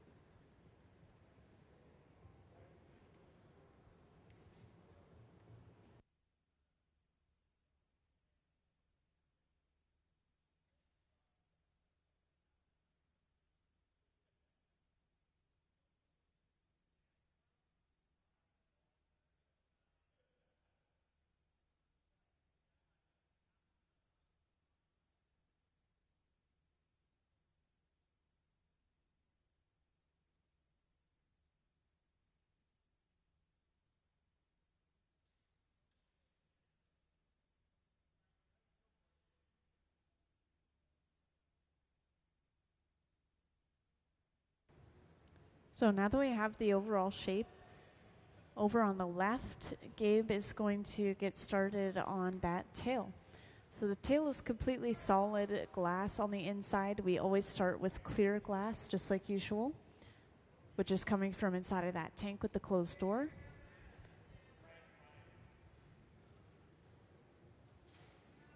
And then to get the color for the tail, we will roll this inside of a dish filled with these shards of colored glass. And those shards will stick to the outside of the clear and form a layer of speckled color.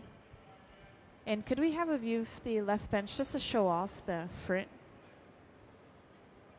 Yeah, so you can see this dish is filled with all those shards of color up on the screen.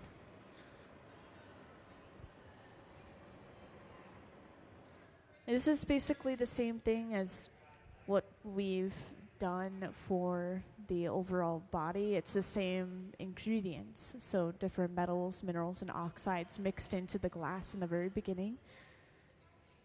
Just a little bit of a different form.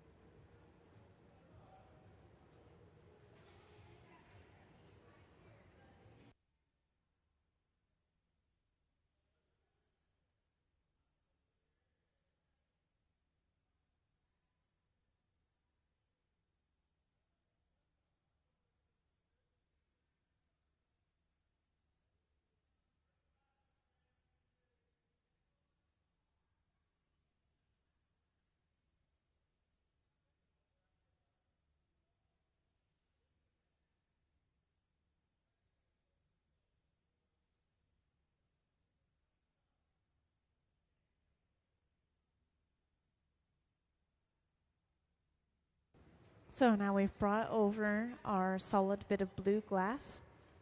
This is stretched out before being cut off of that original pipe. And now this can be twisted and bent into its final shape.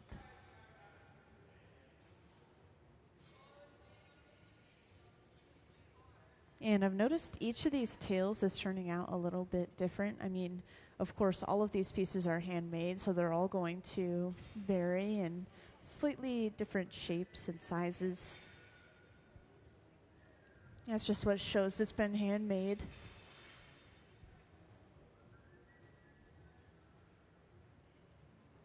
And for those who just joined in, I'm sure you're already kind of starting to see this shape come together into a cat, but this is specifically a cat pitcher, like a water pitcher or a juice pitcher that we're making on the hot shop floor. And these are going to be store items. We're going to make a variety of colors today. So far, we've been making a lot of black cats, probably in preparation for Halloween coming up. But we've switched to using some color now, this gradient of blue.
So we're just adding some little touches, details to the tail.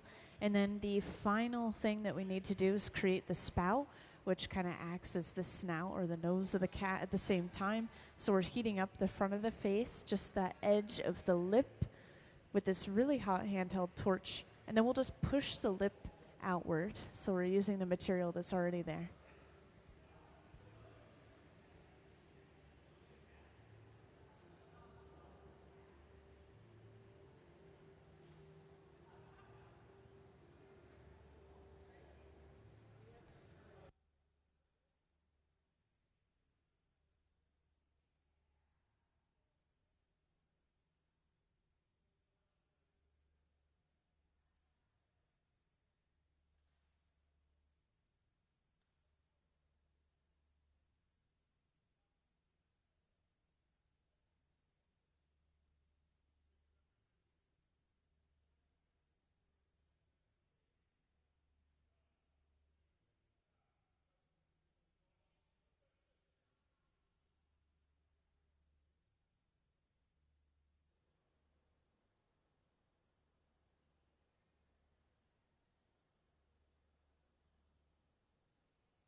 So now we have finished our piece. We'll start getting ready to break it off and put it away.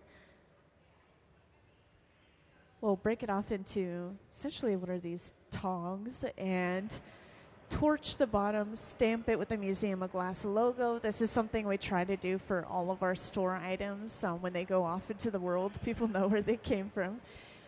And then it'll go inside of this box over on the right wall, which is our annealer. And the annealer sits at about 900 degrees Fahrenheit all day.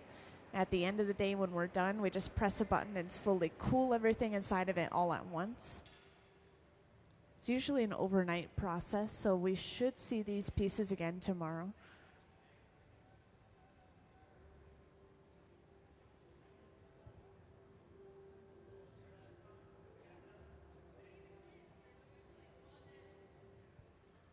So it looks like we are ready to break this off, so we apply some water all the way near the end of the pipe.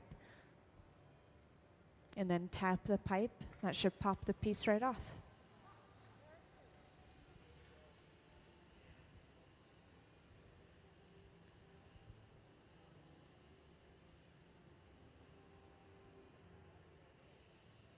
And then we stamp the bottom, and this piece is done. Let's give them a round of applause for finishing that picture.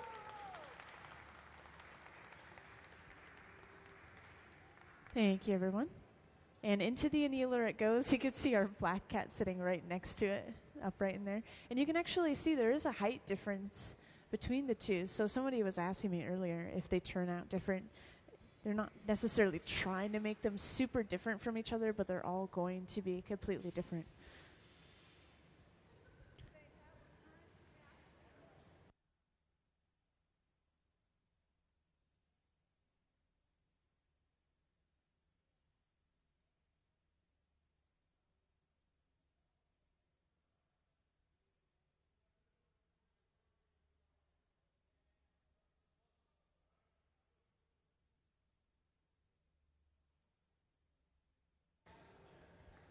Yeah, of course. Yeah, this is a continuous process for anyone else who has missed any part of the process. We'll start from the beginning over on that left bench.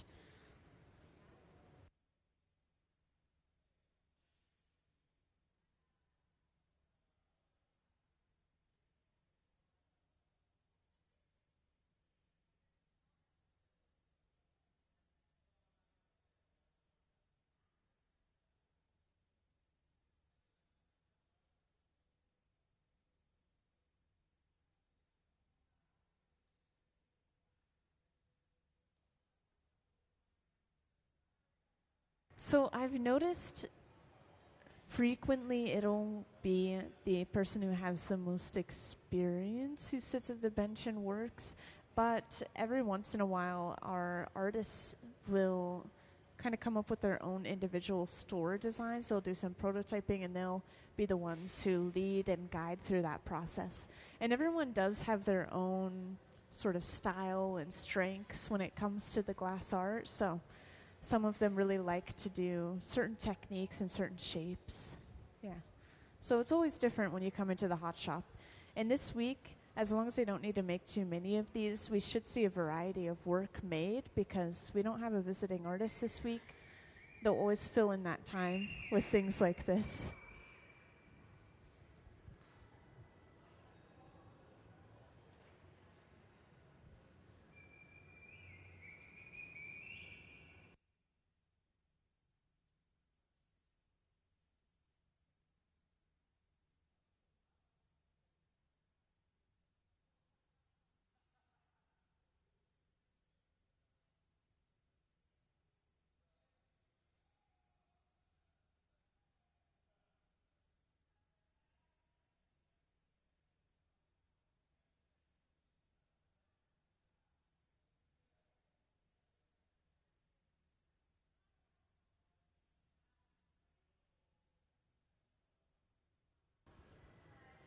And this is a little bit of a surprise, something random, but this is Nancy Callan on the hot shop floor.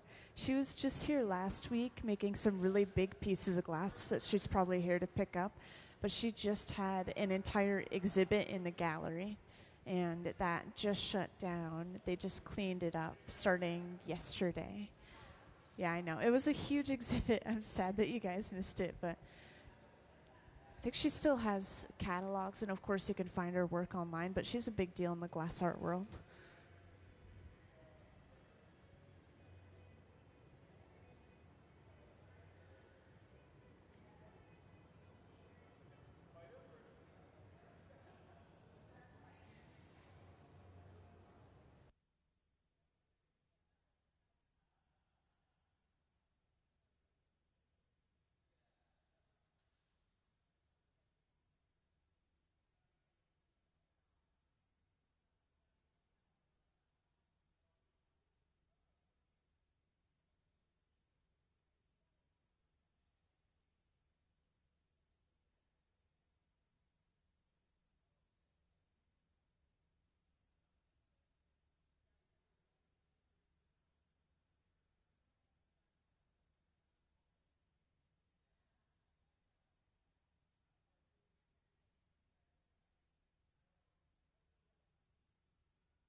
So over on the left bench, again, we're going to see that coloring process where we start with just a clear bubble on the end of our pipe, which you can see Trent sitting down with. And then we have our colored glass on the end of another pipe, which will be melted down and then dropped on top of that clear bubble. So this creates a layer within the walls of the piece, and the pieces that look like they're all made from color, it's very little color and mostly clear glass sandwiching around it.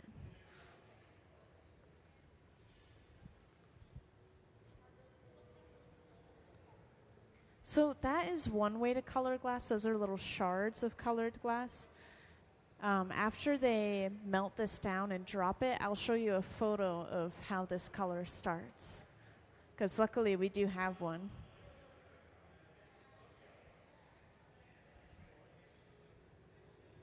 Yeah, I just don't want to miss the moment where they drop it down, but I'll explain the whole process, show you some cross-sectional photos too.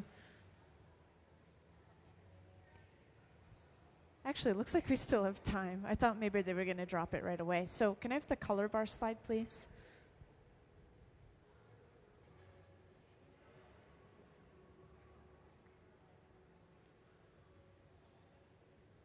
Can I have the image of the color bar up on the screen, please?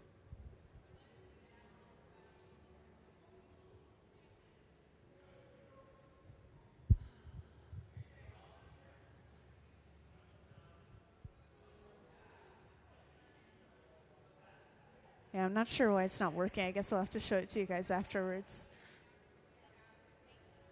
Yeah, don't worry. I'll make sure you guys will see it. And I used to have a physical example, but it keeps disappearing and then reappearing.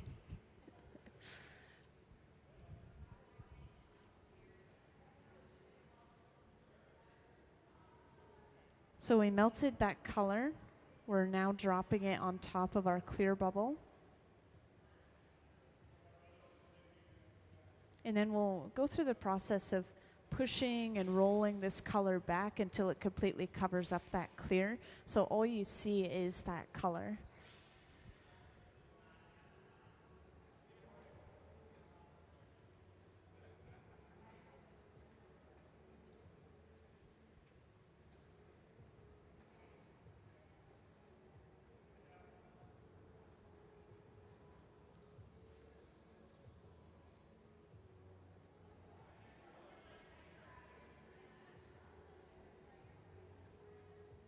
And just to share once again for anyone that's recently joined in, we have a view up on the screen of the left bench.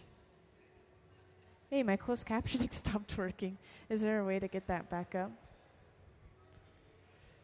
Testing. Testing.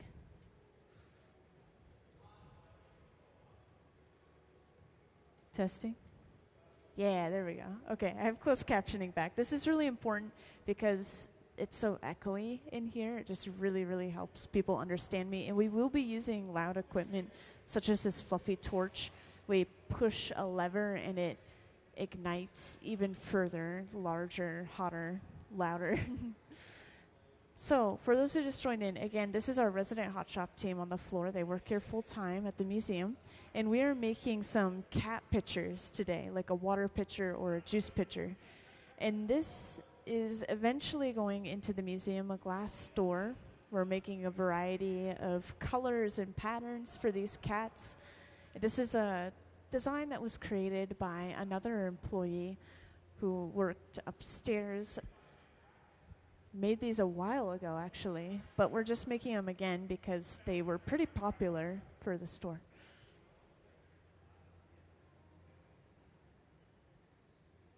So again, we're seeing the coloring process for our piece over on the left bench up on the screen.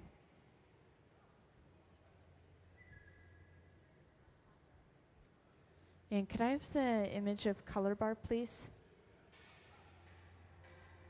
Yay, thank you. So I wanted to show this off up on the screen for those who haven't seen it yet. This is color bar. This is what we start with in the very beginning. We just break off sections of it attach it to the end of our pipe, and then completely melt it down and layer it within the walls of our piece. And to display this a little bit better, I'll have the color overlay slide now, please. Thank you. So you could see in this slide that this is quite literally just a layer of color within the walls of the piece. It's a very small amount, really. Thank you.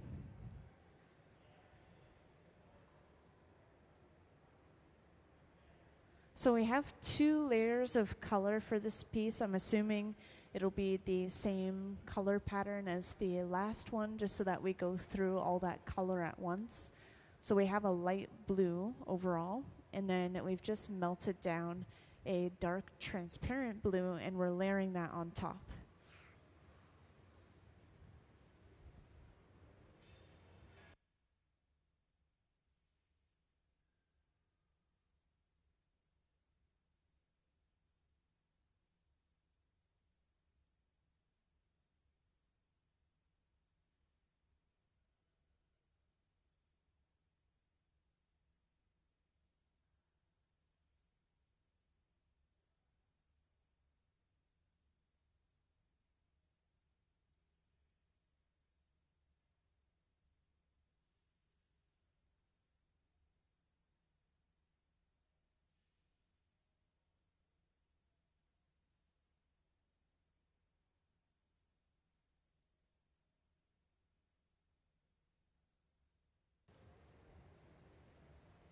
And just to share again, we will technically be seeing a couple of different things made on the floor today. So Gabe is making something small right here at the center bench.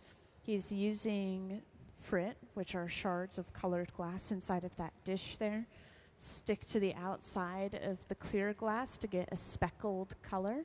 And this is being blown into a mold on the floor called a pineapple mold that pushes into the glass, creating, it's basically repeating diamond shapes.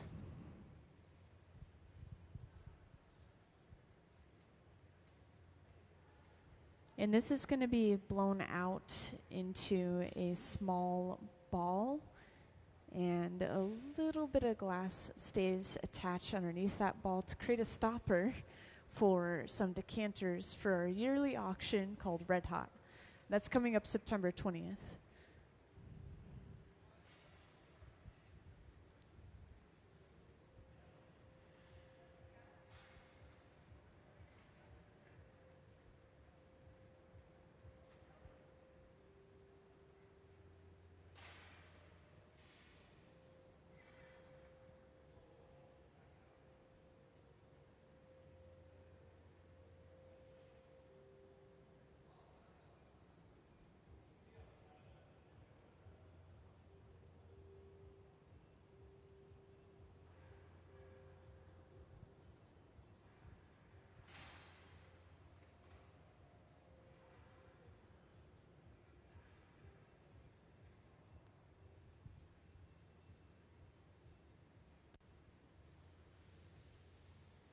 And then each time we finish a piece of glass, we will pop it inside of the annealer. This box just keeps them warm throughout the day until we're ready to cool everything all at once.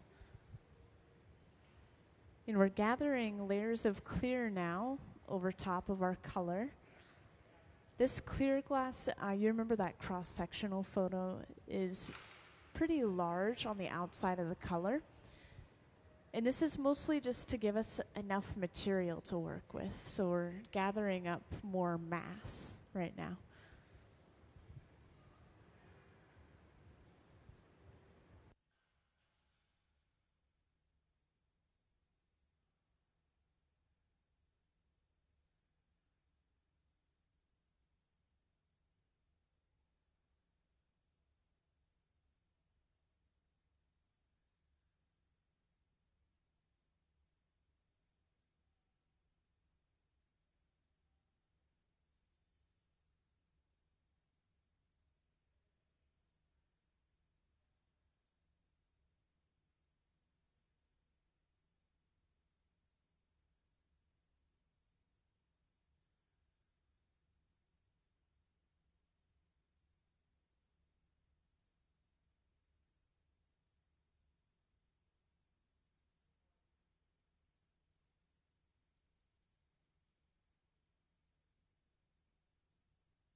So we still need one more layer of clear over top of everything, and then we'll be able to start blowing this out and turning it into our pitcher. And again, I know it keeps saying picture up on the screen, but I want to emphasize this is a water pitcher or a juice pitcher.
So we have just gathered another layer of clear. Some of this glass is stripped off into a bucket every once in a while. Anything that goes into this bucket is clear glass only, and eventually we will crush it up and throw it into the furnace, just completely reusing that glass. And this is a pipe cooler that we're using, just a trough of water that we set the pipe into.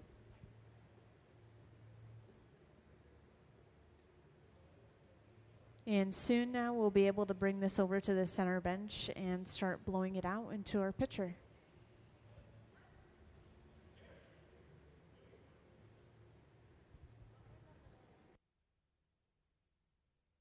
Oh, so those are the stoppers that I was describing earlier for the Red Hot auction.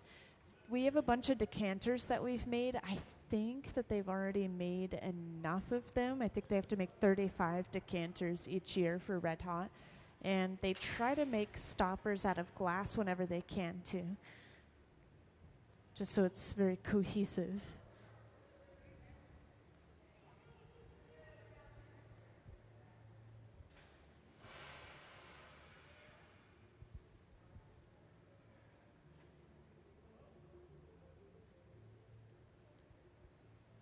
So we are just now starting to blow this up. Ben is guiding which way it blows out by using the stack of newspaper that's just splashed with a little bit of water. That's all that material is. And at the same time, Gabe blows it into the end of the pipe. This is very brief, so it's easy to miss, but this is where the blowing and glass blowing comes into play.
So we use the jacks, which are those two metal blades, to squeeze off the end of the pipe and create that divot we see now. And that divot is basically just a breaking point later on we'll apply water there and crack that connection and pop the piece off. We're not there quite yet. We still have to create the overall shape of the body and the head for the cat. Also, just a little reminder, feel free to ask any questions that you guys have, whether it's like you've gone through the galleries and you're wondering how they made something or got a certain pattern, or if you're just curious about certain things about glass or about the artists that we have on the floor.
So we do a lot of gravity shaping when we hang the glass down towards the floor. That's us stretching the glass out using gravity.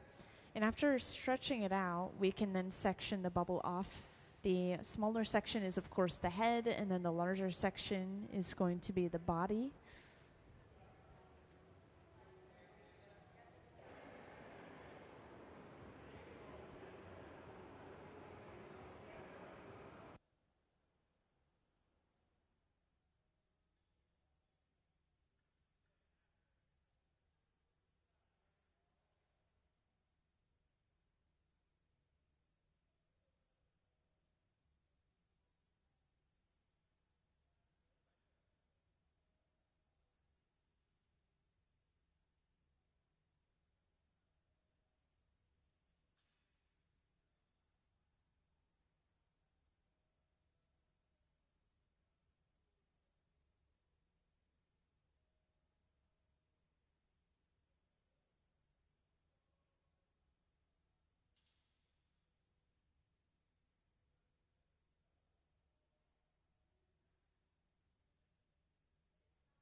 Also, it is looking like they switched up the color from the last piece. So this one's looking like a very much apple green.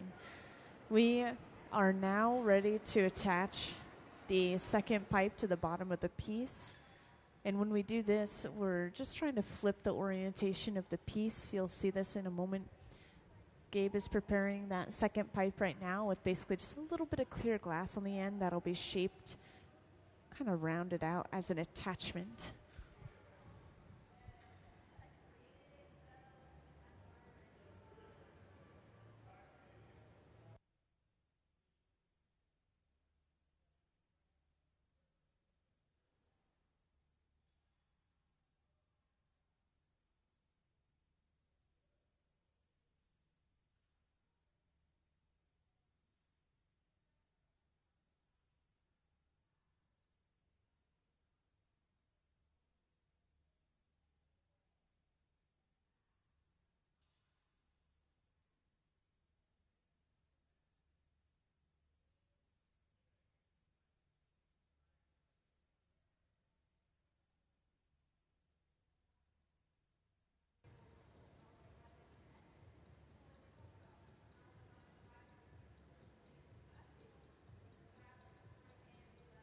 So we've just attached that pipe to the bottom.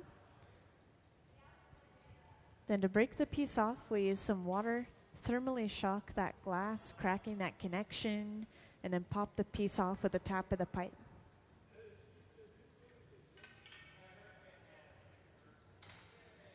So just like that, we flip the orientation of the piece and we can start working on the head a lot more, which is where a lot of that detail comes in. And this is how we make any blown piece, by the way, if you guys are curious. If we want to make a cup, we always work on the bottom first, and then attach that pipe, break it off. And you can actually see this clear connection for some of the pieces. If you go antique shopping, you can tell if a piece is handmade. Usually, I mean, sometimes they perfect it and they grind and polish the bottom, but usually you'll see some sort of indentation or a little bit of extra clear glass on the bottom or a little bit of warping, and that just shows that it's handmade.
Yeah, we heated up the top. We stretched that glass out using the tweezers, just pinching and pulling. And then we'll cut some of that excess glass away with the shears. Just trim the glass off.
So as you saw, because we had stretched and trimmed some of that glass off, we ended up with a little bit of a longer, taller shape than you would imagine for a cat head.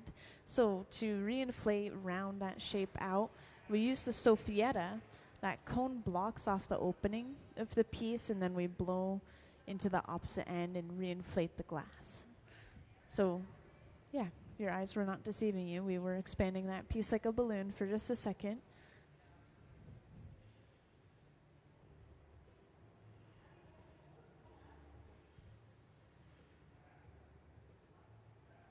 And now we can start on the ears.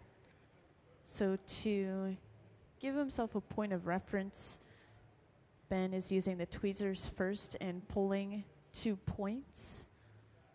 So this is the start of the ears. But to emphasize these ears even further, some glass is cut away just where we have those divots between the ears.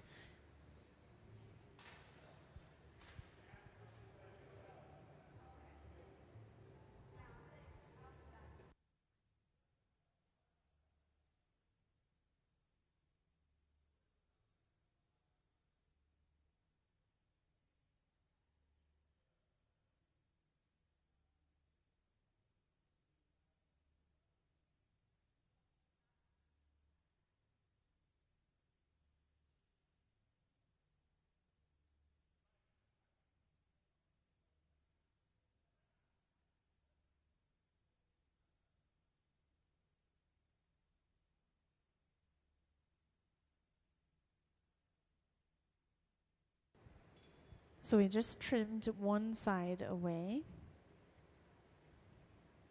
We'll have to do that same thing for the opposite side. Again, just emphasizing those ears even further.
So we just have a little bit more altering to do with the head, but not too much more.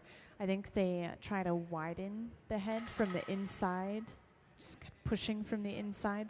And then soon enough, we will see the tail made and brought over and attached to the back of the piece, which if I didn't tell you guys already, the tail turns into the handle for the picture, as you might imagine. And then, of course, the spout is like the nose, whatever sticks out furthest from the cat's face.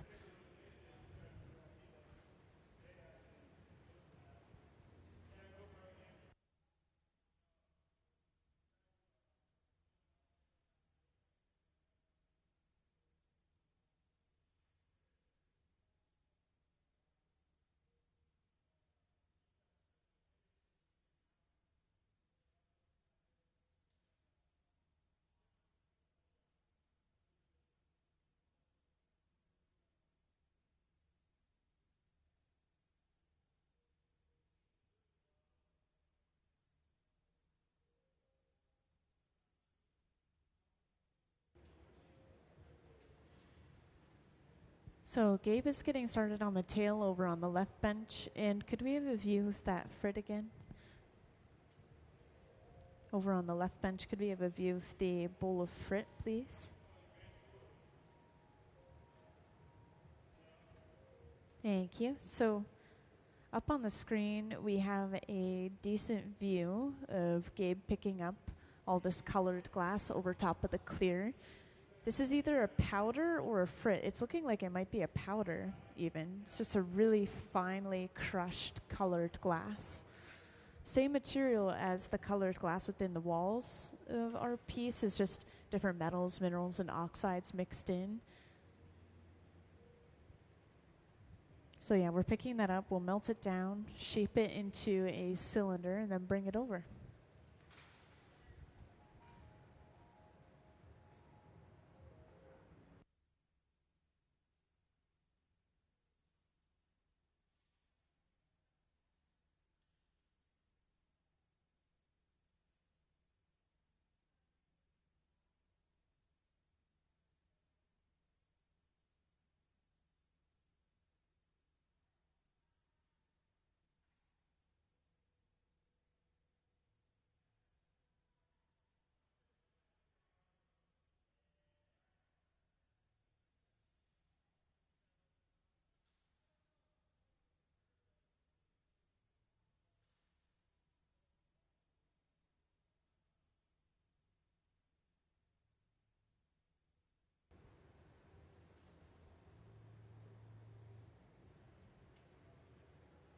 So once the lower half of the tail is attached, this is stretched up before being cut off and then eventually twisted and placed into its final position.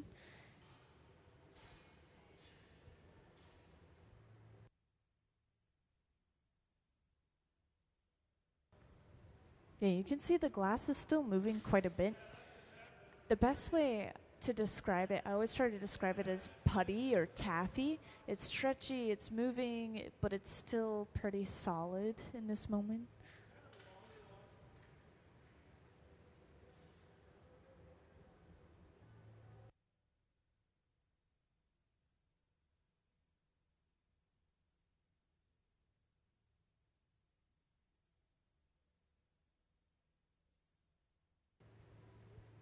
So now we'll just do some touch-ups, and then we have that final detail of creating the spout, and then our piece should be finished.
Yeah, welcome into the hot shop to those who just joined in.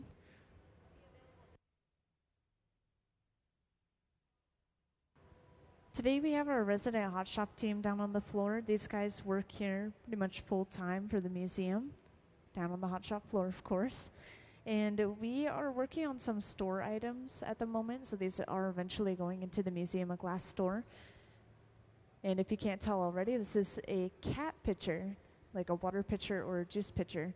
We just have a little bit of finishing details to do. We also have to create the spout for the pitcher, which is going to be on the front of the cat's face.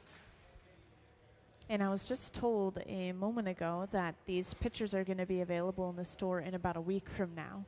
So if anyone's curious about buying them, you can always ask about the price in the store. I'm sure Shane will know, but they should be available in about a week.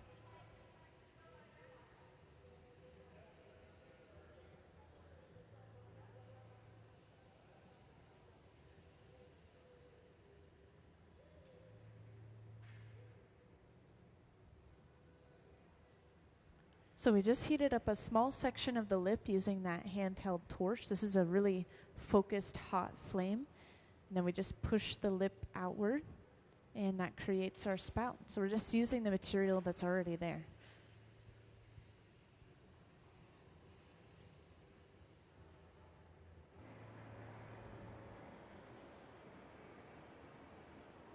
And then as long as they're happy with how everything looks, they'll start getting ready to break the piece off and put it away.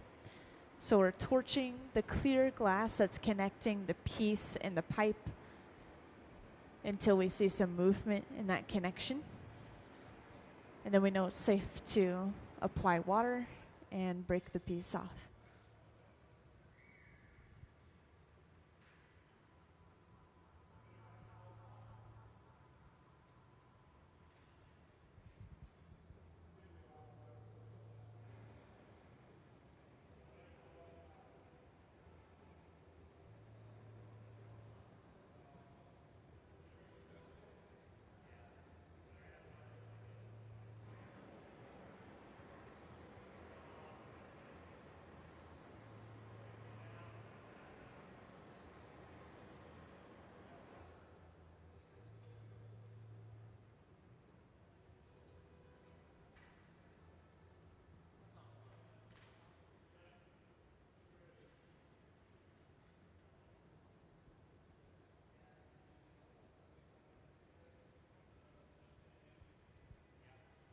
So again, we're applying that water. And then we will tap the pipe. That'll pop the piece off. We'll torch the bottom and stamp it with the Museum of Glass logo. This is something we try to do for all of our store items when we can.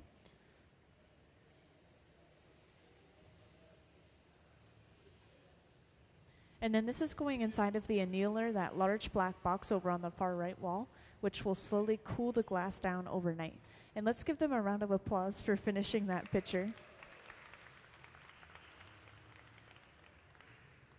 Thank you, everyone.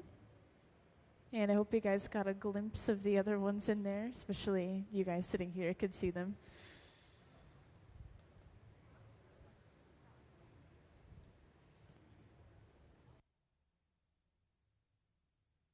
So we will take our lunch break. We will be back in about an hour from now, so expect to see us again at 2 p.m. If anyone has any final questions, feel free to ask away. I'll hang out for a few minutes. If not, then we'll see you soon. And of course, thanks for stopping by.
And welcome into the hot shop, everyone.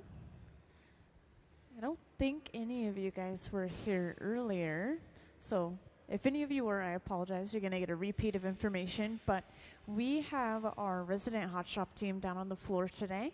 So these guys work here at the museum for the museum full time, and we are going to see them make some store items today. So Museum of Glass store items. This is one of the few times that we can kind of catch up and work on our own projects in between visiting artists. We have visiting artists all the time. And so today we're making these pitchers, like a water pitcher or a juice pitcher, but specifically they are cat-shaped pitchers. And this is a really cute design that one of our employees upstairs a while back created, and they ended up being popular, so we're making even more of them. I was told very recently that these will be available in about a week. So you can expect maybe next week them being on the store shelves. And we now have cameras following the artist's movements around. We have closed captioning up on the screen. I know it could be kind of echoey listening to me in this cone, so hopefully that helps out. And of course, let me know if you guys ever have any questions, but I will give a general overview of the hot shop and then, of course, explain the process as we go along. So, starting off, this is our glass furnace, the tank with the closed door that Trent has just gone inside of. And when it comes back out, you'll see we have a fresh, molten bit of clear glass on the end of our pipe. So this is where we start all of our projects. Sitting at just about 2100 degrees Fahrenheit, that tank stays on at that temperature 24/7, so the glass is always ready for us to use. And then we have these open face furnaces. These are running between 21 and 2300 degrees Fahrenheit, so a little bit warmer, and this is used to reheat the glass. And we do have two of them on at the moment, one at the center bench, one on the left bench. This is just so we can work at two places at the same time. They're not necessarily different from each other or extremely different from each other.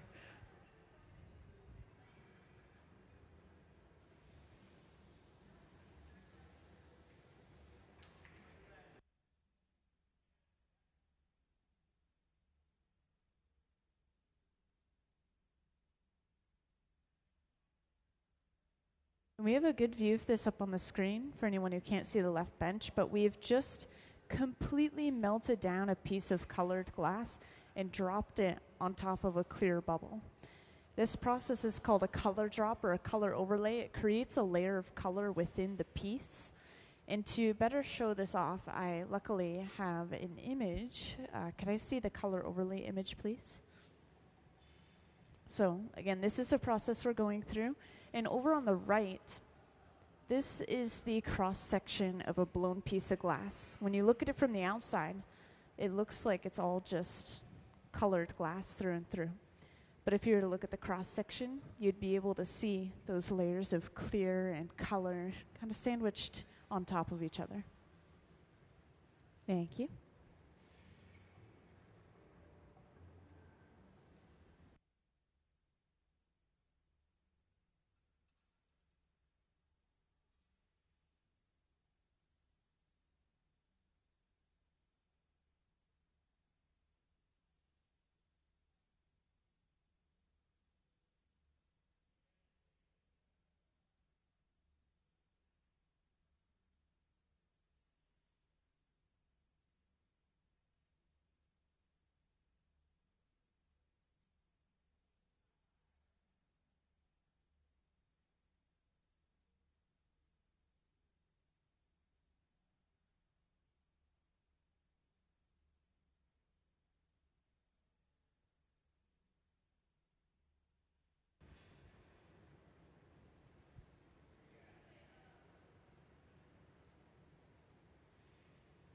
Oh, and just to point out, Gabe is going to be doing a little bit of work for something else while we are making this picture over on the left bench.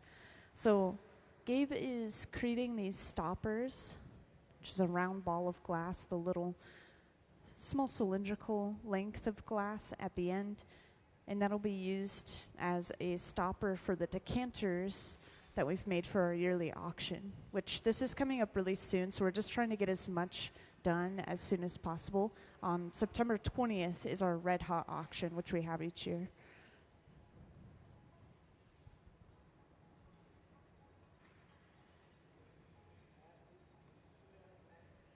So we stuffed this glass into a mold. This mold has all these inward facing spikes that have this square or diamond shape.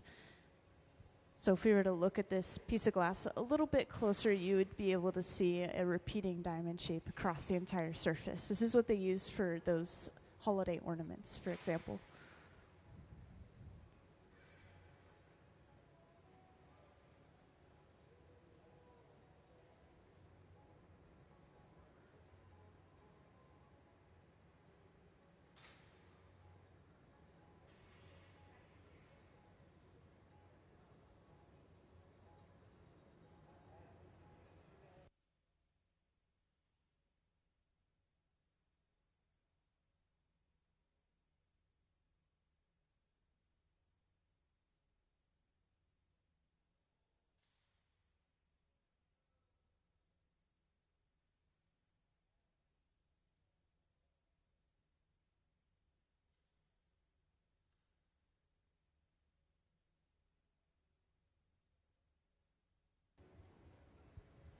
And then any piece we finish, including this small stopper, is set aside in this large black box called the annealer. The annealer will keep it at a warm temperature for now. You can see the glowing coils within at about 900 degrees Fahrenheit. But at the end of the day, when we're done with everything, we press a button and it slowly cools for usually about 12 hours. So we'll be able to open that up tomorrow and pull our pieces out and use the box again. And focusing back in over on the left bench, I believe we have layered 2 colors on top of each other for this particular piece.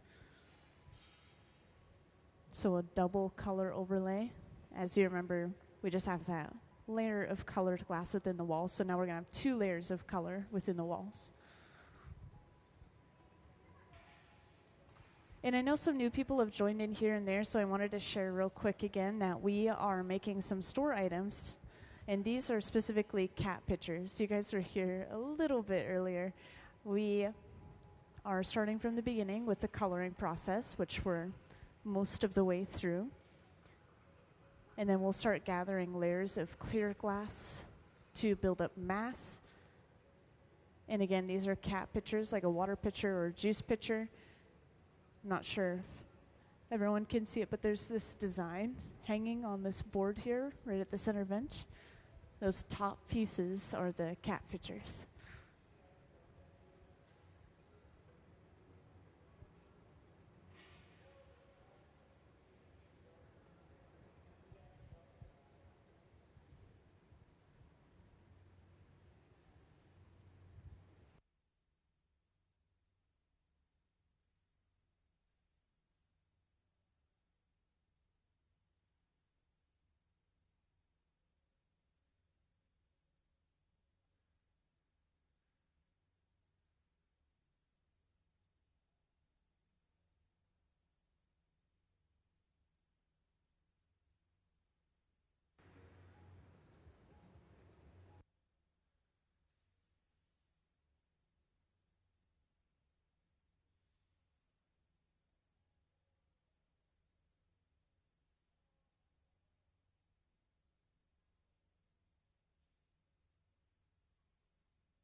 And again, welcome into the Hot Shop to those who just joined in.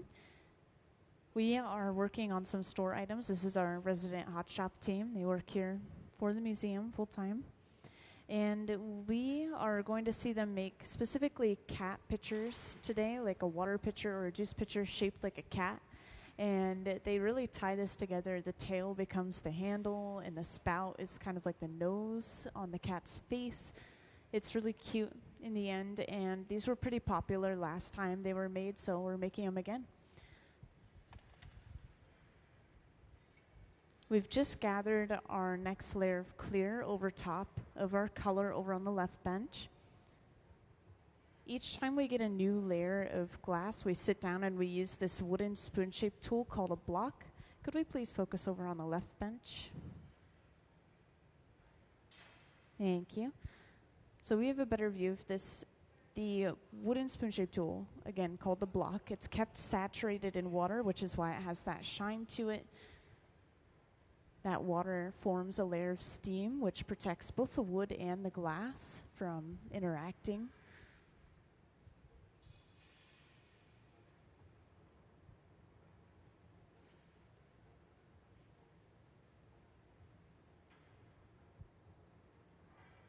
And we need just one more layer of clear over top of this, and then we'll have all the glass we need for the project.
And we have a pipe cooler on either side of the hot shop. So Trent's using one over on the left right now. It's a trough of water that we set the pipe into. It's that heat starts to travel or build up in the pipe towards our hands.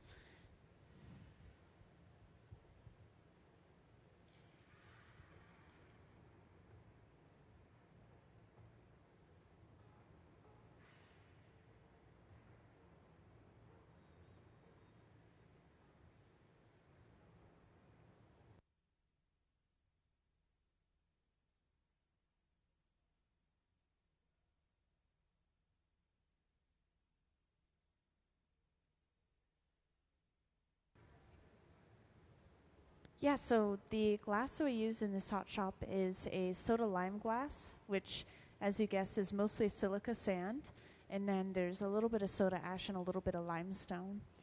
And this glass in particular, it has a lower melting point because of those ingredients, so it makes it easier to melt down. It's more fuel efficient versus there are other kinds of glass that are used for practical uses and art uses, like borosilicate.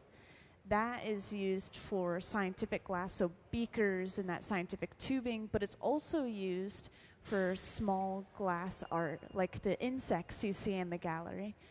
And a lot of people have been asking me about that clear glass cube with the sphere in the center. That's also made out of borosilicate, all those individual little lines of glass.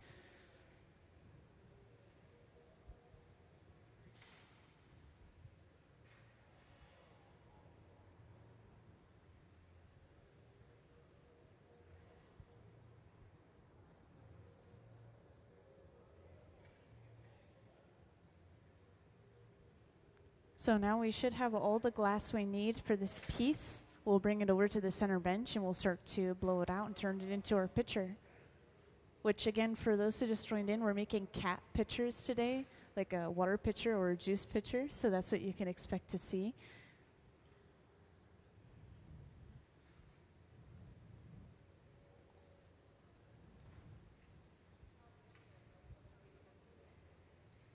Oh, sorry, could you ask that again? Today?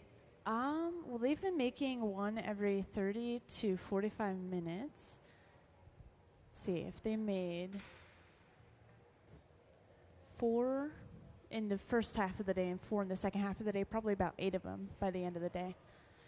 And they might make more of them during this week as well. They have an entire week for these various projects, so we'll see how many end up on the shelves. And again, for anyone who's curious, these will be in the store in about a week from now.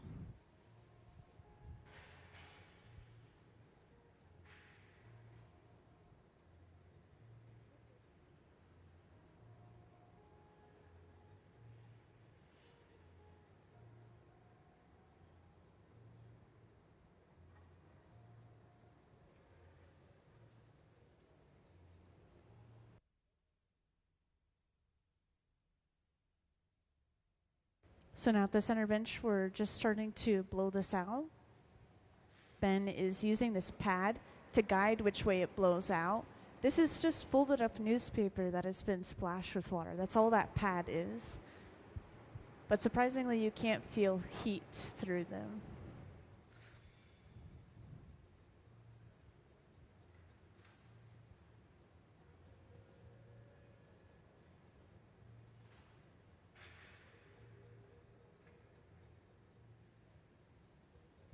And after focusing a little extra heat near the pipe, Ben starts the jack line.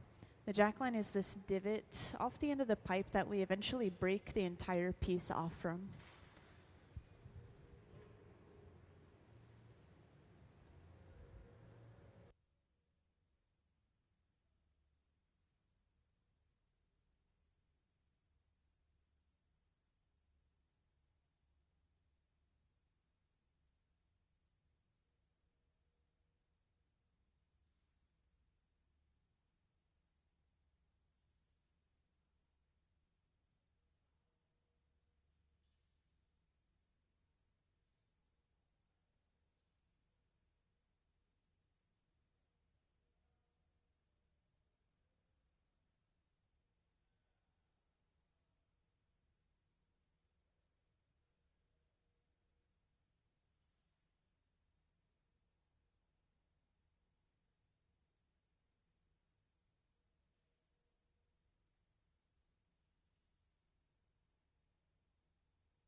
So we're heating this glass up, we're stretching it out. We can stretch it just using gravity by hanging it down towards the floor, or we can go a step further and we could swing or even 360 spin it, which is creating centrifugal force, pulling the glass outward. So now that we have that longer shape, we can section it off to create the body and the head of the cat. And yeah, for those who just joined in, we're continuing to work on cat pitchers, like a water pitcher or a juice pitcher. And to tie the design in, it's kind of like an upward sitting cat, and the tail becomes the handle for the pitcher, and the snout or the nose becomes the spout for the pitcher.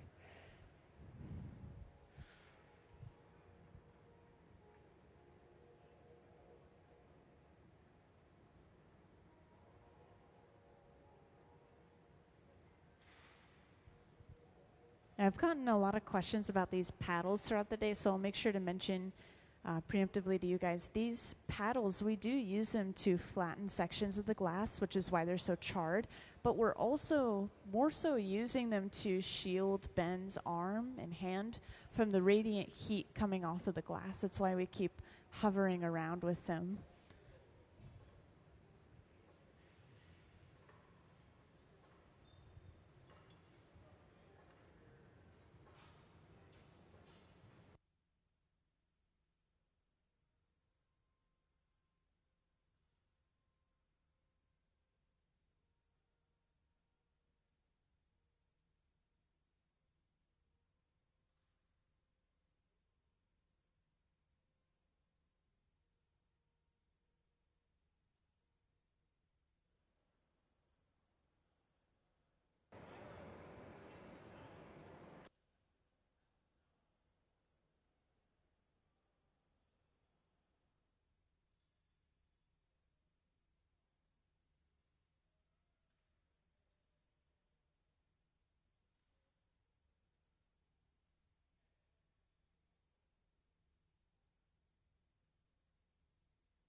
Yeah, so most of the people you see on the floor today, they just work full time for the museum.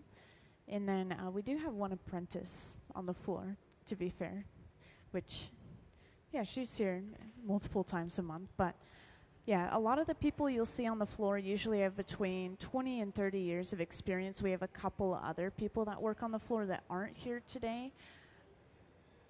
Yeah, we have a huge amount of people that come in and out. Once you have about 10 years of experience blowing glass, you're considered a professional. So these guys are like ultra professionals. People really do travel from across the world to work with these guys. Yeah, of course.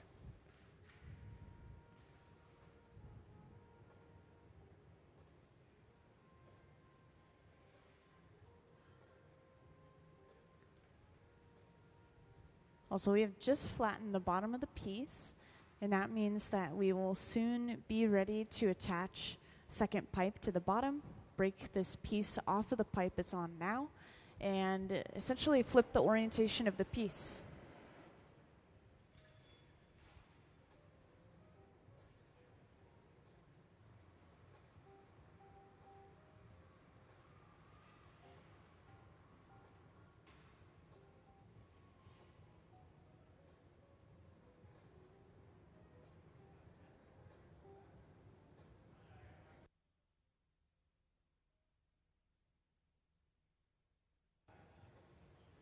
So we just attach that pipe to the bottom. We'll let that connection set up for just a second, and then we will apply water to that jack line. You remember that divot earlier that we were squeezing in. Crack that connection from the water, pop the piece off.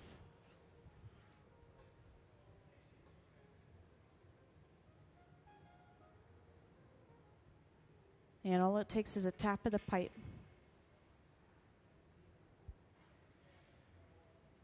So now we have access to the opposite side of the piece. So whenever we're making something like a cup or a vase, we always start with the bottom, and then we attach a pipe to the bottom, flip the orientation, and then we can start opening up the top and working with the top in general.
So now we focus a lot of heat just on the top half of the piece. And Ben is going to start with stretching that glass out. We do this for a lot of blown pieces. That area tends to be kind of thick when it first comes off the pipe.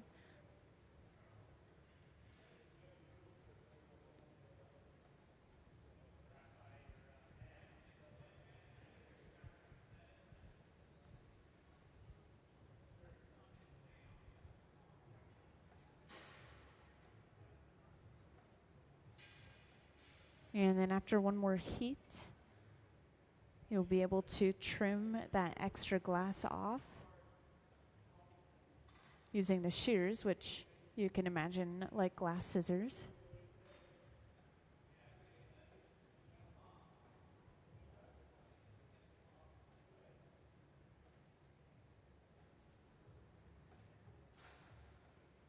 And that's where all the scrap on the floor throughout the day comes from. We don't have a ton on the floor right now, but sometimes when you come in, people will ask if we broke a piece because there will be all these scraps on the floor, but it's actually from trimming, like we just did here.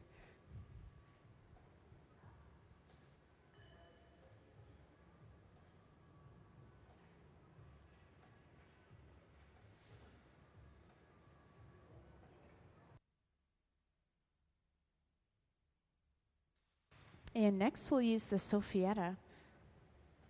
So this cone-shaped tool, the cone will block off the opening to the piece, allowing us to reinflate it from the opposite end of the tool. We just blow in.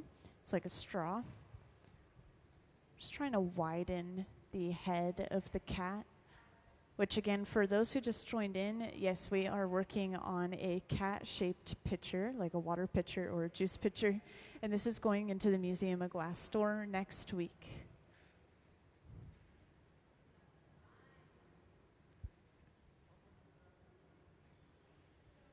I actually don't know off the top of my head, but you could ask them at the store because we've had them in there before. I assume they'll be pricing them the same. Yeah.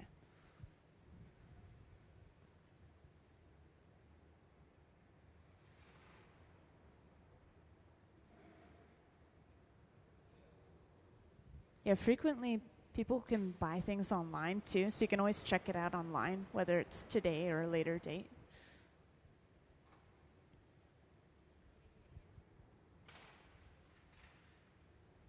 Yeah, exactly. We just started on the ears, so just to kind of mark where the ears are going to be, Ben used the tweezers and just lightly pulled on two sections of the lip, but these are going to be deepened even further. He's going to cut some extra glass away in kind of that U-shaped area and lengthen the ears that way. And this part impresses me personally. I've never had to cut anything at an angle like this and change my angle partway through.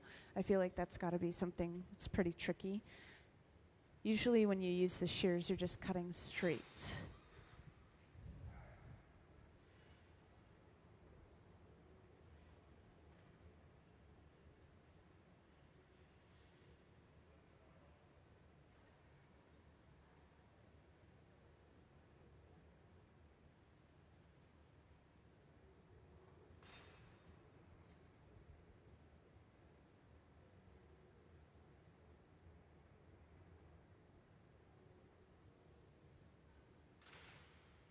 So you can see one of the sides is cut a lot deeper now.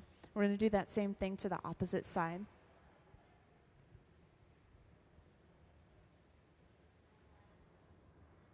And then this is why it's important to have two benches ready to go and ready to work at in the hot shop.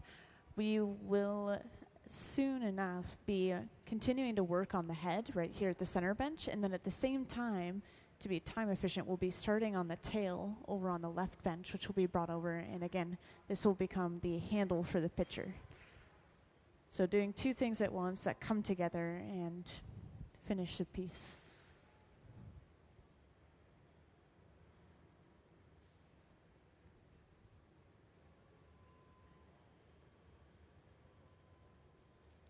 What were the pieces that were put in there? So we made 4 of these earlier in the day today, and so we have 4 of the cat pictures in there, and then we also have these smaller pieces that Gabe was working on at the center bench earlier. Maybe that's what you're curious about. So those are stoppers. They just have a round top and then a small cylindrical end, I guess, and that's going to be the stopper for our yearly Red Hot auction decanters. So each year we have the same auction in fall called Red Hot, and it raises funds for the museum, and we sell a bunch of decanters and goblets. People frequently will buy them as sets or individually, and each year the theme changes, which is really cool too. And you know what? Could we show off some of the different themes from the previous years real quick? So we have a slideshow that we've put together showing off some of these themes from the previous years, and that is up on the screen now. And I'm not sure if we have any pictures from this year's theme yet. I wonder if it's almost kind of secret right now. I'm not sure. But these are some of the previous years, kind of give you an idea.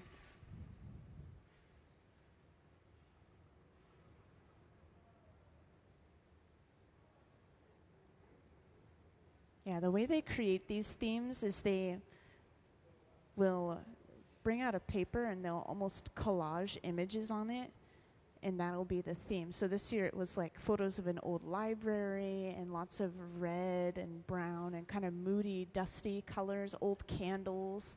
And the decanters this year are really cool. They have a textured surface to them, but it's all glass.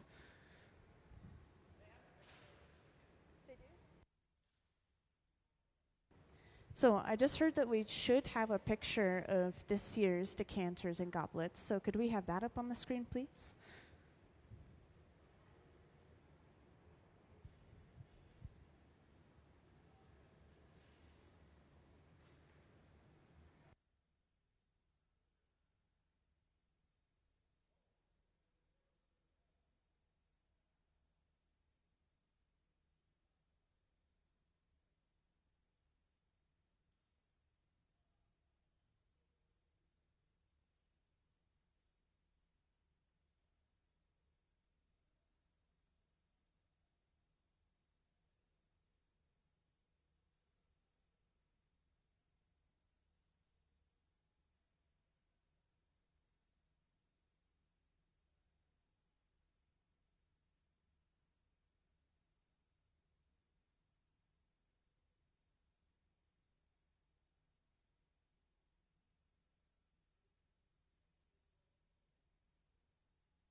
So this is the moment now. They're just continuing to touch up the head a little bit, but at the same time, Gabe is now starting on the tail. And could we have a view of the left bench, please? So I've been wanting to show this off throughout the day, but you see that dish up on the table, up on the screen. So inside of this dish, we have a powdered glass. And the powder, it's just a really crushed, fine version of the colored glass that we use, essentially. It can leave a texture in the final piece, which is what we've done for the decanters this year. And that's something that I was excited to point out. But we are using this to get, I think it's a white layer of glass or a very minty green layer of glass. We form this into a cylinder. We'll heat this up one more time and then bring it over.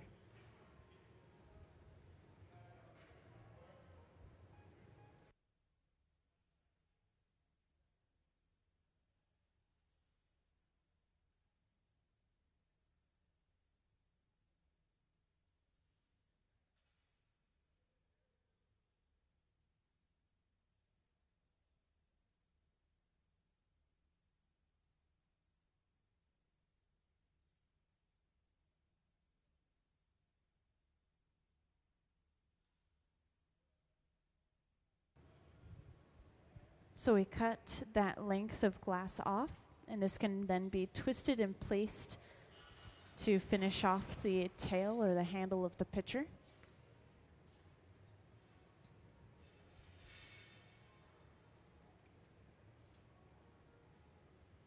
And a little bit of shaping is done. And sometimes the tail is even heated up at the very end and then pulled into a sharper point.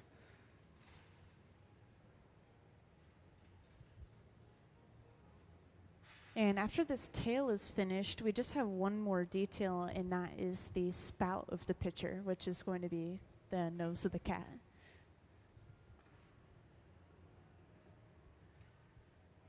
So we'll be using this smaller handheld flame a couple of times.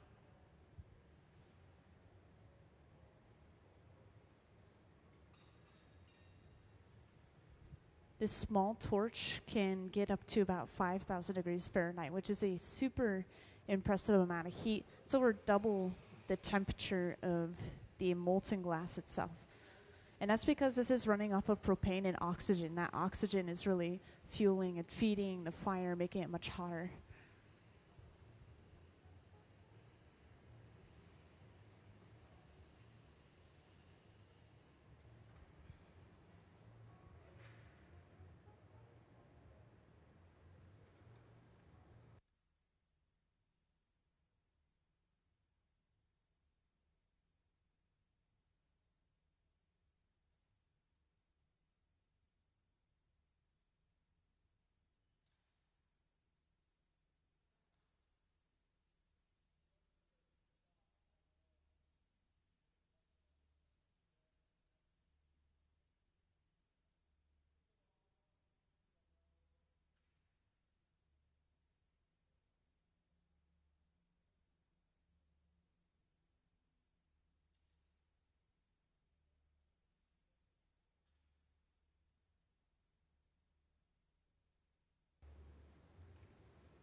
So now we just heat up a small section of the lip. And then we should just be able to push that glass outward to form our spout. So just using the material that's already there.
So now we start getting ready to break it off and put it away. We'll torch that area where the clear glass is connecting the pipe and the piece until we see some movement in that connection. And then we apply water, just like earlier, to crack the connection, tap the pipe to pop it off.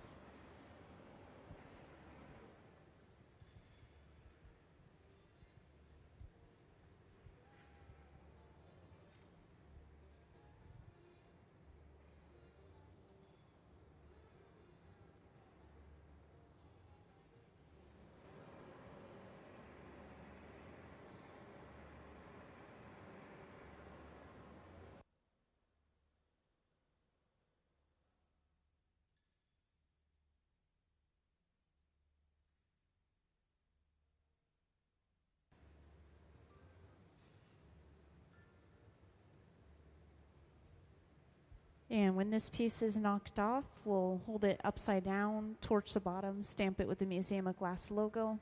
We try to get that stamp in there for our store pieces in particular.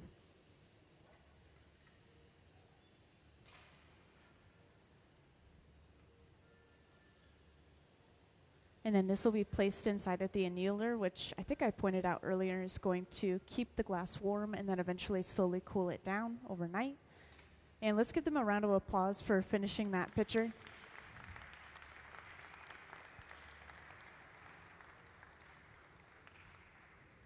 Thank you, everyone. So into the annealer it goes, safe and sound overnight. And I think I should have the image of this year's theme for the decanters and goblets. So let's have that up on the screen, please. I think we have it. Maybe not yet.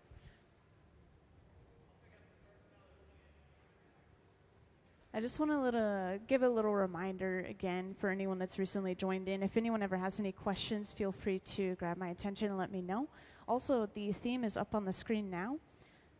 So see, that dusty sort of look is actually a powdered colored glass that they sifted onto the surface, and they heated it up enough for it to stick, but they didn't heat it up so much that it would just melt smooth and melt flat. So it leaves a texture almost like sand on the surface of the piece. It's really cool.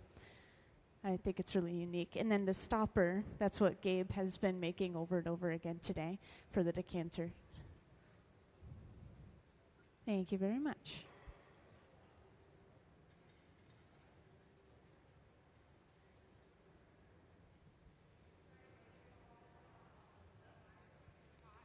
The only thing we keep on overnight is the glass furnaces, or are the glass furnaces. So those tanks with the closed doors that Trent is about to go inside of.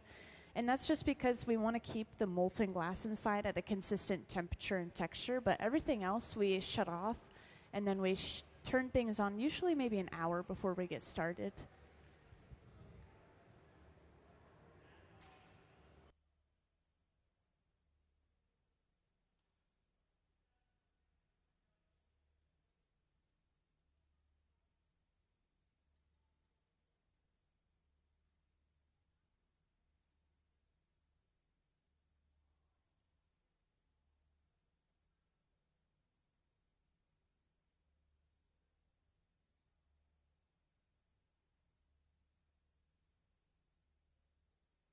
So now the process starts over from the beginning, over on that left bench.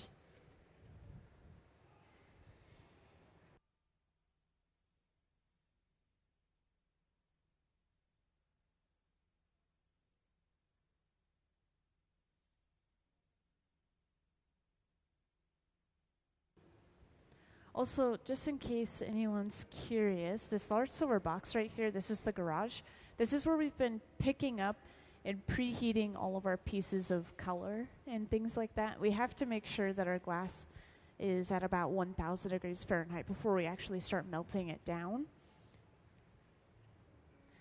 Yeah, I know, it's not even close to molten, it's still solid. Yeah, I know, it sounds really hot, but it's a very happy medium temperature for glass.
So just in case I need to catch you guys up, I'll just give my little spiel, talk about who's here and what we're doing. So we have our resident hot shop team down on the floor. These guys work here for the museum, and they are professional artists that usually work full-time here at the museum. And we are seeing them make some store items today, some Museum of Glass store items, specifically cat pitchers, like a water pitcher or juice pitcher that's shaped like a cat. And this is a design that was brought forward by one of our employees that works upstairs a while back, and they ended up being pretty popular in the store, so we're continuing to make more of them. We started the day off by making a couple of black cats, I assume for Halloween coming up, and then we moved on to working with some color gradients like we are right now. So up on a screen, we have a view of the left bench where we are rolling a bubble on the bench. This has a pocket of air inside of it already. And then we have a layer of a light opaque color. And now we're melting down a solid piece of transparent color that will layer over top. Also, Gabe is working on kind of an unrelated project at the center bench. He's making stoppers for decanters for our upcoming auction on September 20th.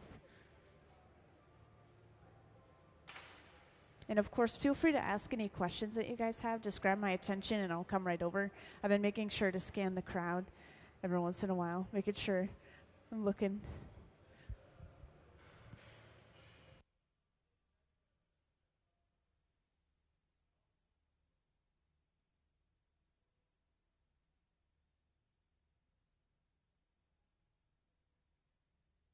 Actually, I get that question a lot. So the different open phase furnaces, these are to reheat the glass, and they run between 21 and 2300 degrees Fahrenheit. And we have two of them on right now, but they're not necessarily different from each other in temperature, but they are different in size. So this one at the center bench is larger. Yeah, we usually work at the center bench for the most part. We'll start our projects on the side benches.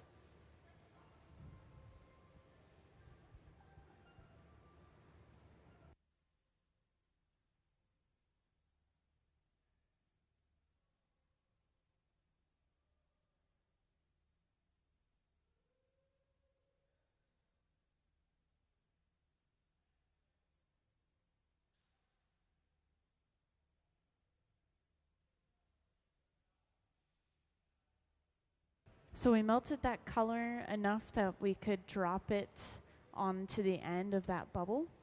And now we'll go through the process you'll see on the screen where we heat this up and we start rolling it on that metal table there called the marver until that color pushes and rolls back and covers up the rest of the bubble.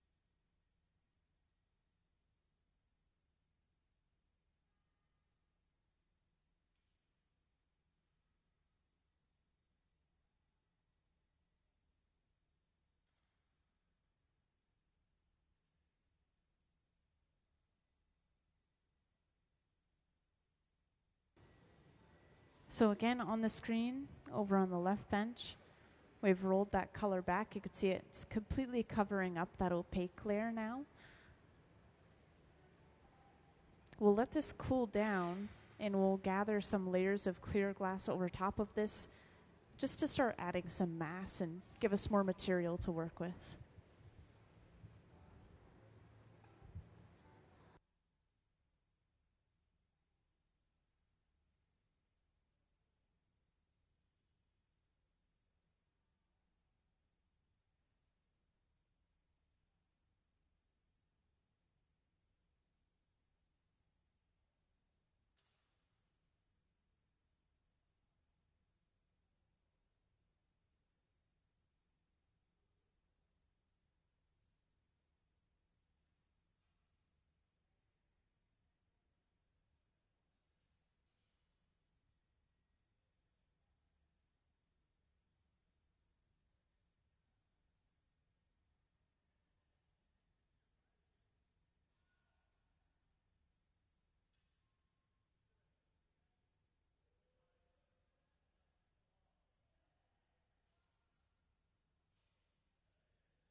Yeah, so I know that whenever they make things for the store, they try to make a variety so that people have a selection to choose from, and it's not like a single piece standing alone. For some reason, that kind of turns people away.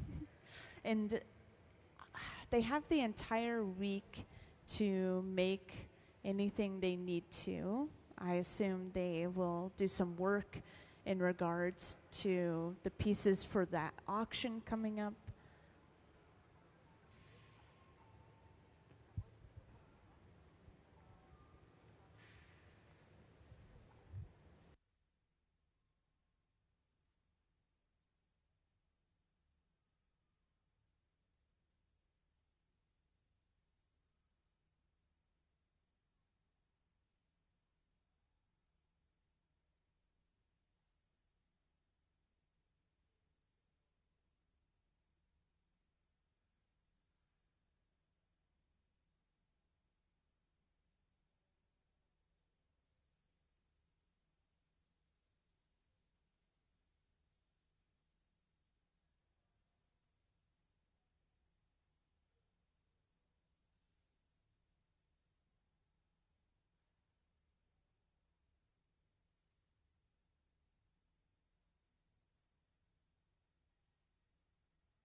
And for those who just joined in or recently joined in, welcome into the Hot Shop.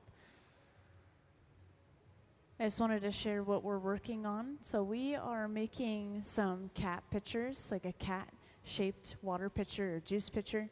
These are Museum of Glass store items, so eventually they will be going into the Museum of Glass store, I heard next week. And this is all starting with our color application, which is a color drop or a color overlay. And could I have the image of color bar up on the screen, please? So I know a lot of you guys didn't get to see the beginning of the process, which is why I wanted to show off this slide up on the screen now. So this is how all of our color starts. It starts off solid in bar form. It's shipped in from various companies, which we then cut it up into smaller pieces. And by cut it up, I mean more so like break pieces off. And then we heat this up and layer it over top of a clear bubble, usually. So that is what we've done over on the left bench. We have 2 layers of color. We have an opaque layer and then a transparent layer over top of that. Thank you. And now that we have our 2 layers of color, we will start gathering layers of clear over top of that as well. So the color is sandwiched within the walls of clear glass.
So over on the left bench, we've sat down and we're starting to use this wooden spoon-shaped tool called a block. This is kept constantly saturated in water, which is inside of those buckets behind the bench. That's why it has kind of that shine to it.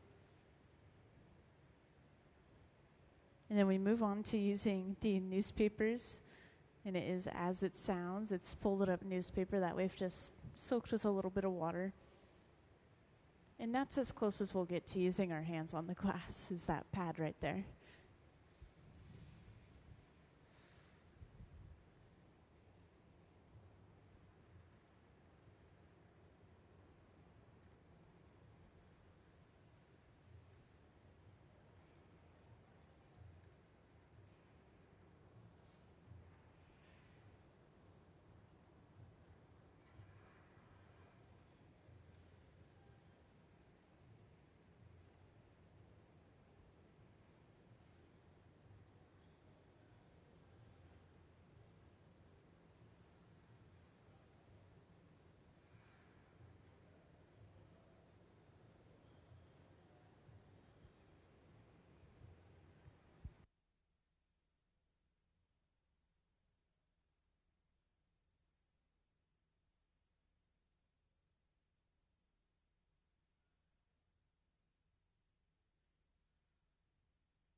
And I know some new people have joined in here and there, so just another quick reintroduction. We have our Museum of Glass Hot Shop team on the floor, so our resident team. And they are working on some store items today, some pitchers, like a water pitcher or a juice pitcher, that's shaped like a cat. And this is something that we made a long time back. It was designed by a staff member who works upstairs.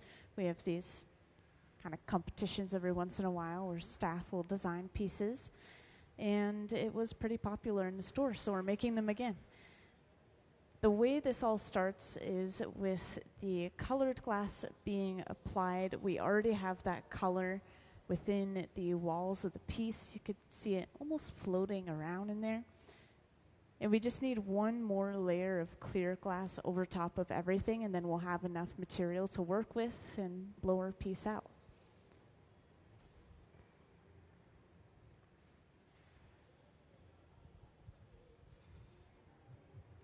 And yes, we already do have a bubble inside of this.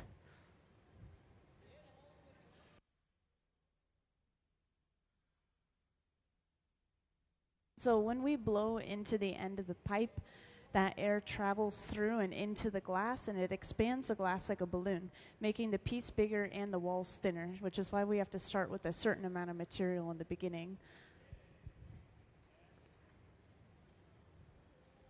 Yeah, we've already been blowing a little bit, but not a ton of expansion so far.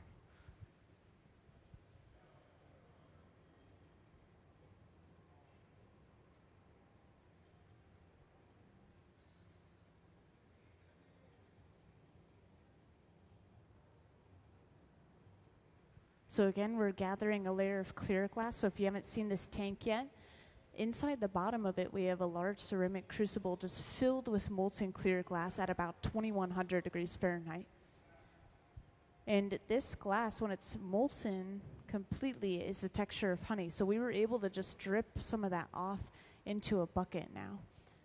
And anything that goes inside of that bucket is clear glass. We crush it up, we reuse it by throwing it back into the furnace.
So once we've brought this over to the center bench, that means that we have enough material, and we are now ready to start blowing this out and turning it into our pitcher. So Ben starts to shape the glass using the pad of newspaper again in his right hand. Gabe is blowing at the same time into the end of the pipe. This is going to rapidly expand the glass. A lot of people assume that it takes a ton of force to expand the glass, but in fact, you have to be rather gentle depending on how hot the glass is to not overexpand it and blow it thin enough to break.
And we have just preheated the jacks, which are these two metal blades, ran them through some beeswax real quick before we use them. This is one of the only tools that we apply wax to, so they glide across the surface of the piece. And we are going to be using the jacks to squeeze off the end of the pipe and create this divot. This divot becomes our breaking point later on. We'll take the entire piece off once we're ready from there.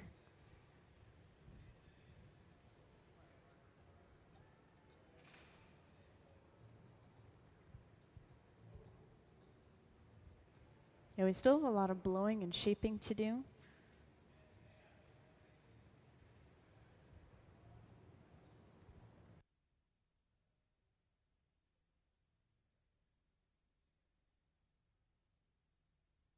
Sometimes the artist will switch off and they'll have someone different sitting at the bench and kind of switch off assisting, give each other practice. And sometimes the artists will even design their own pieces to prototype for the store. And that really gives them a chance to, they design the piece, then they sit down and they're the ones making it. The others are assisting them. But frequently you'll see the person with the most experience sitting at the bench and working. And in this case, that is true. So Ben, who's been sitting and working, he has over 30 years of experience, just over.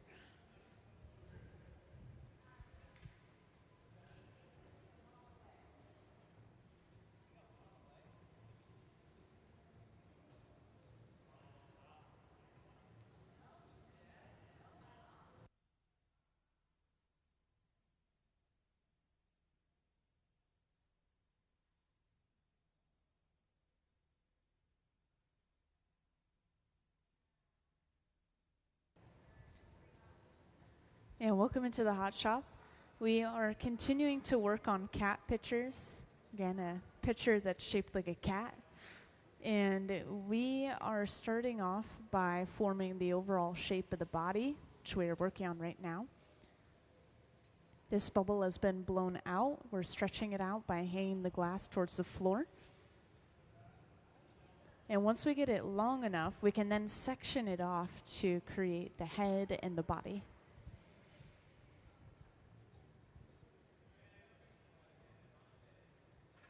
I know it's hard to see the color right now. This color will become more apparent as we let it cool down and blow it out further.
So there we pretty much have our overall shape. We need to next flatten the bottom just so that this piece will stand on its own on flat surface like a table. So we heat up specifically the bottom using this fluffy torch. This torch runs around that same temperature of 21 to 2300 degrees Fahrenheit. But we can heat up specific sections of glass at a time using the torch instead of heating up the entire thing overall. Focused heat.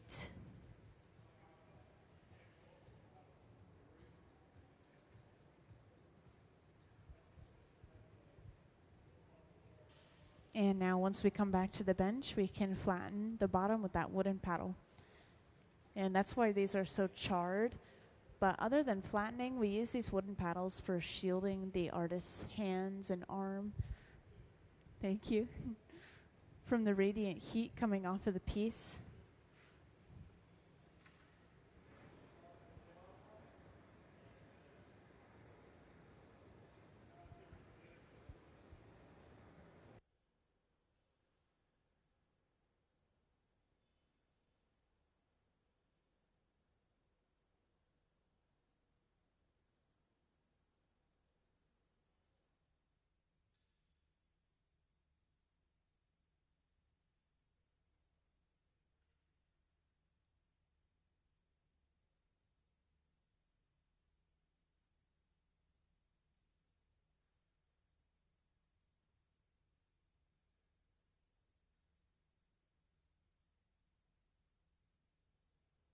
And now as we're letting this piece cool down a little bit, you can see the color a lot better. So it's looking like the overall opaque color is a sort of bubblegum pink. And then we have a really deep pink, almost red, transparent color layered over top. And specifically for a lot of these colored pieces, we've been trying to create gradients in the glass, so it's darker up at the top and then lighter towards the bottom.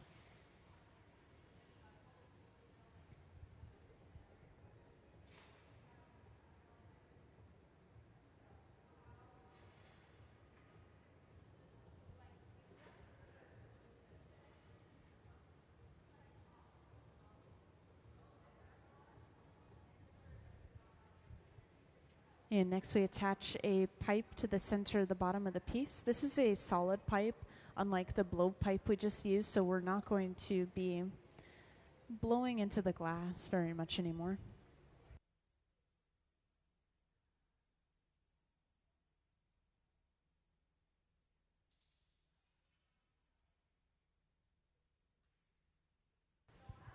And then we break the piece off using a little bit of water to thermally shock that connection and then just tapping the pipe. So now we've flipped the orientation of the piece. We can start to work on the head of the cat a lot more.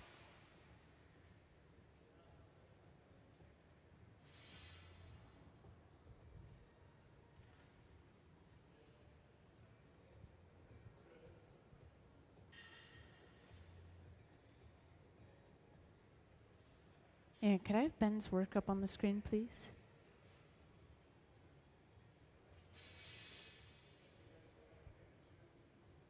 So throughout the day, I've been taking some time to show off these individual artists' work, just to give you guys an idea of what they're capable of and give you a glimpse into their professional individual work, because these guys, they've been working with glass for a long time, again, 20 to 30 years individually, and they have each their own style that they put into their work. So again, this is Ben's work, Benjamin Cobb. He's the one who's sitting and working at the center bench quite a bit today.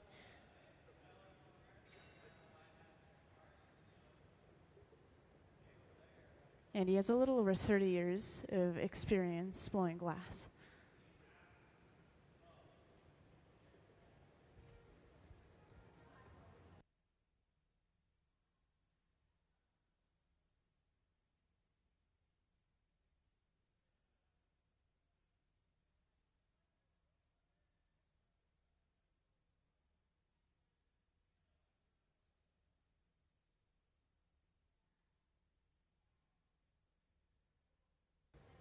Is the slideshow frozen?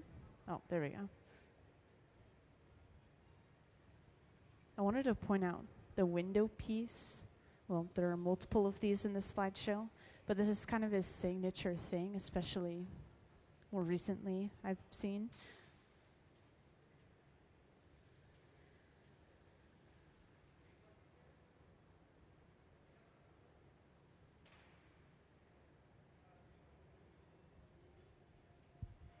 Thank you. So far, we started to heat up just around the opening of the piece. We stretched the glass out using some tweezers, just pinching and pulling at the opening. And this glass is a little bit of excess, so we will trim it off using some shears.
Hey, welcome into the Hot Shop. You can feel free to hang out, stand, sit, whatever you like. We are working on cat pitchers right now, like a water pitcher or juice pitcher shaped like a cat. These are going into the Museum of Glass store eventually. We are just making a nice variety of different colors today. So this one is a light pink overall, and it has a darker transparent pink over top of it in the style of a gradient.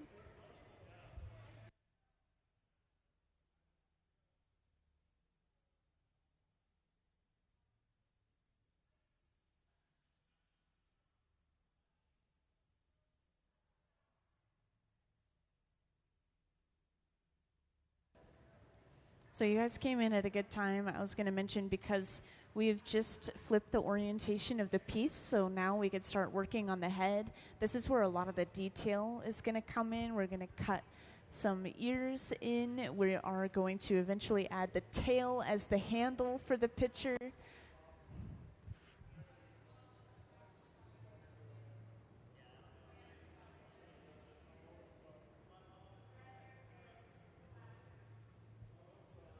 Did you guys already explore the rest of the museum? Nice.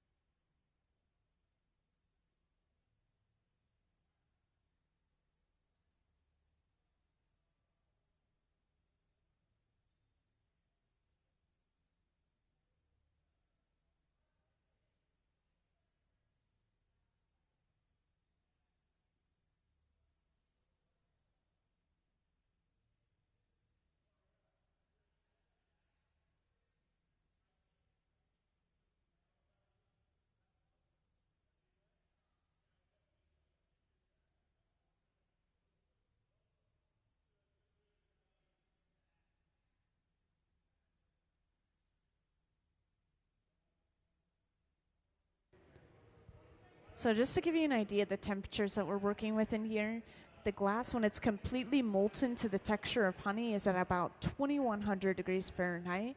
And we never let the glass drop below 1000 degrees Fahrenheit or too far below that temperature.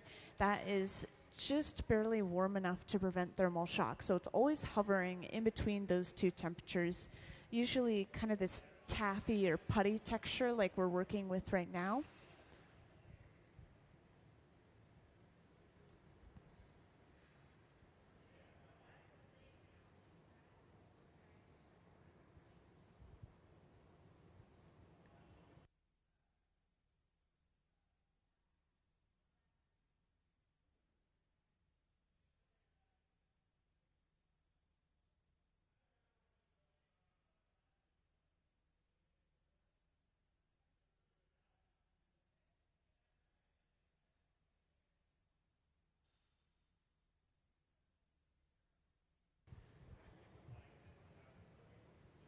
And next we use the Soffietta, which is this cone-shaped tool.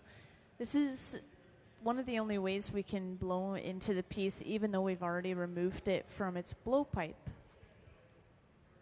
And welcome back into the hot shop. We're still working on cat pitchers. This one's a pink one. I'm not sure if you were here for the pink ones earlier. Okay. Yeah, because we've been switching up the colors here and there. It's just, this one's a really nice color gradient.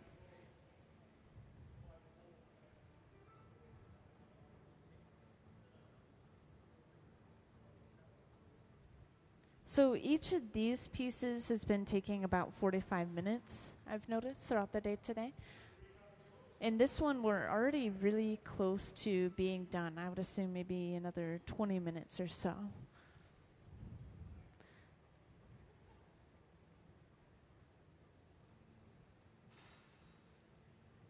So we just got started on the detail of the ears. We pulled at the edges of the lip.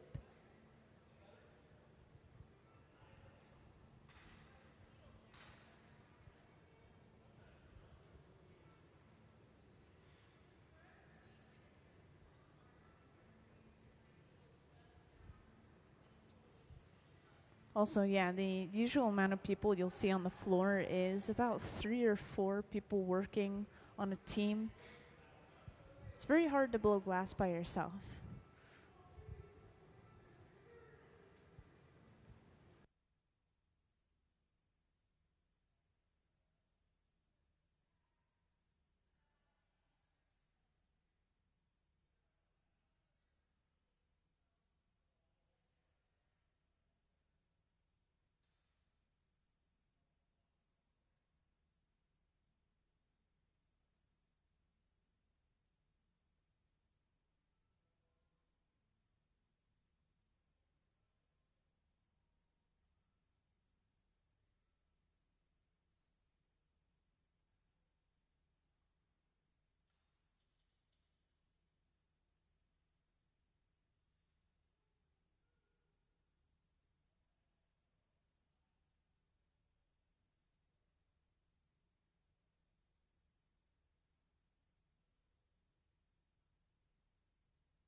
So it looks like I missed it just a second ago, but we are accentuating, we're carving the divots in between the ears a little bit deeper by cutting some of that glass away. So we're going to do that one more time on the opposite side. And that's going to make the ears really big for this moment. But eventually, after they make those ears really big, they start expanding the head again, and that makes the ears a little bit smaller, so you have to start big. Otherwise, they're just teeny tiny.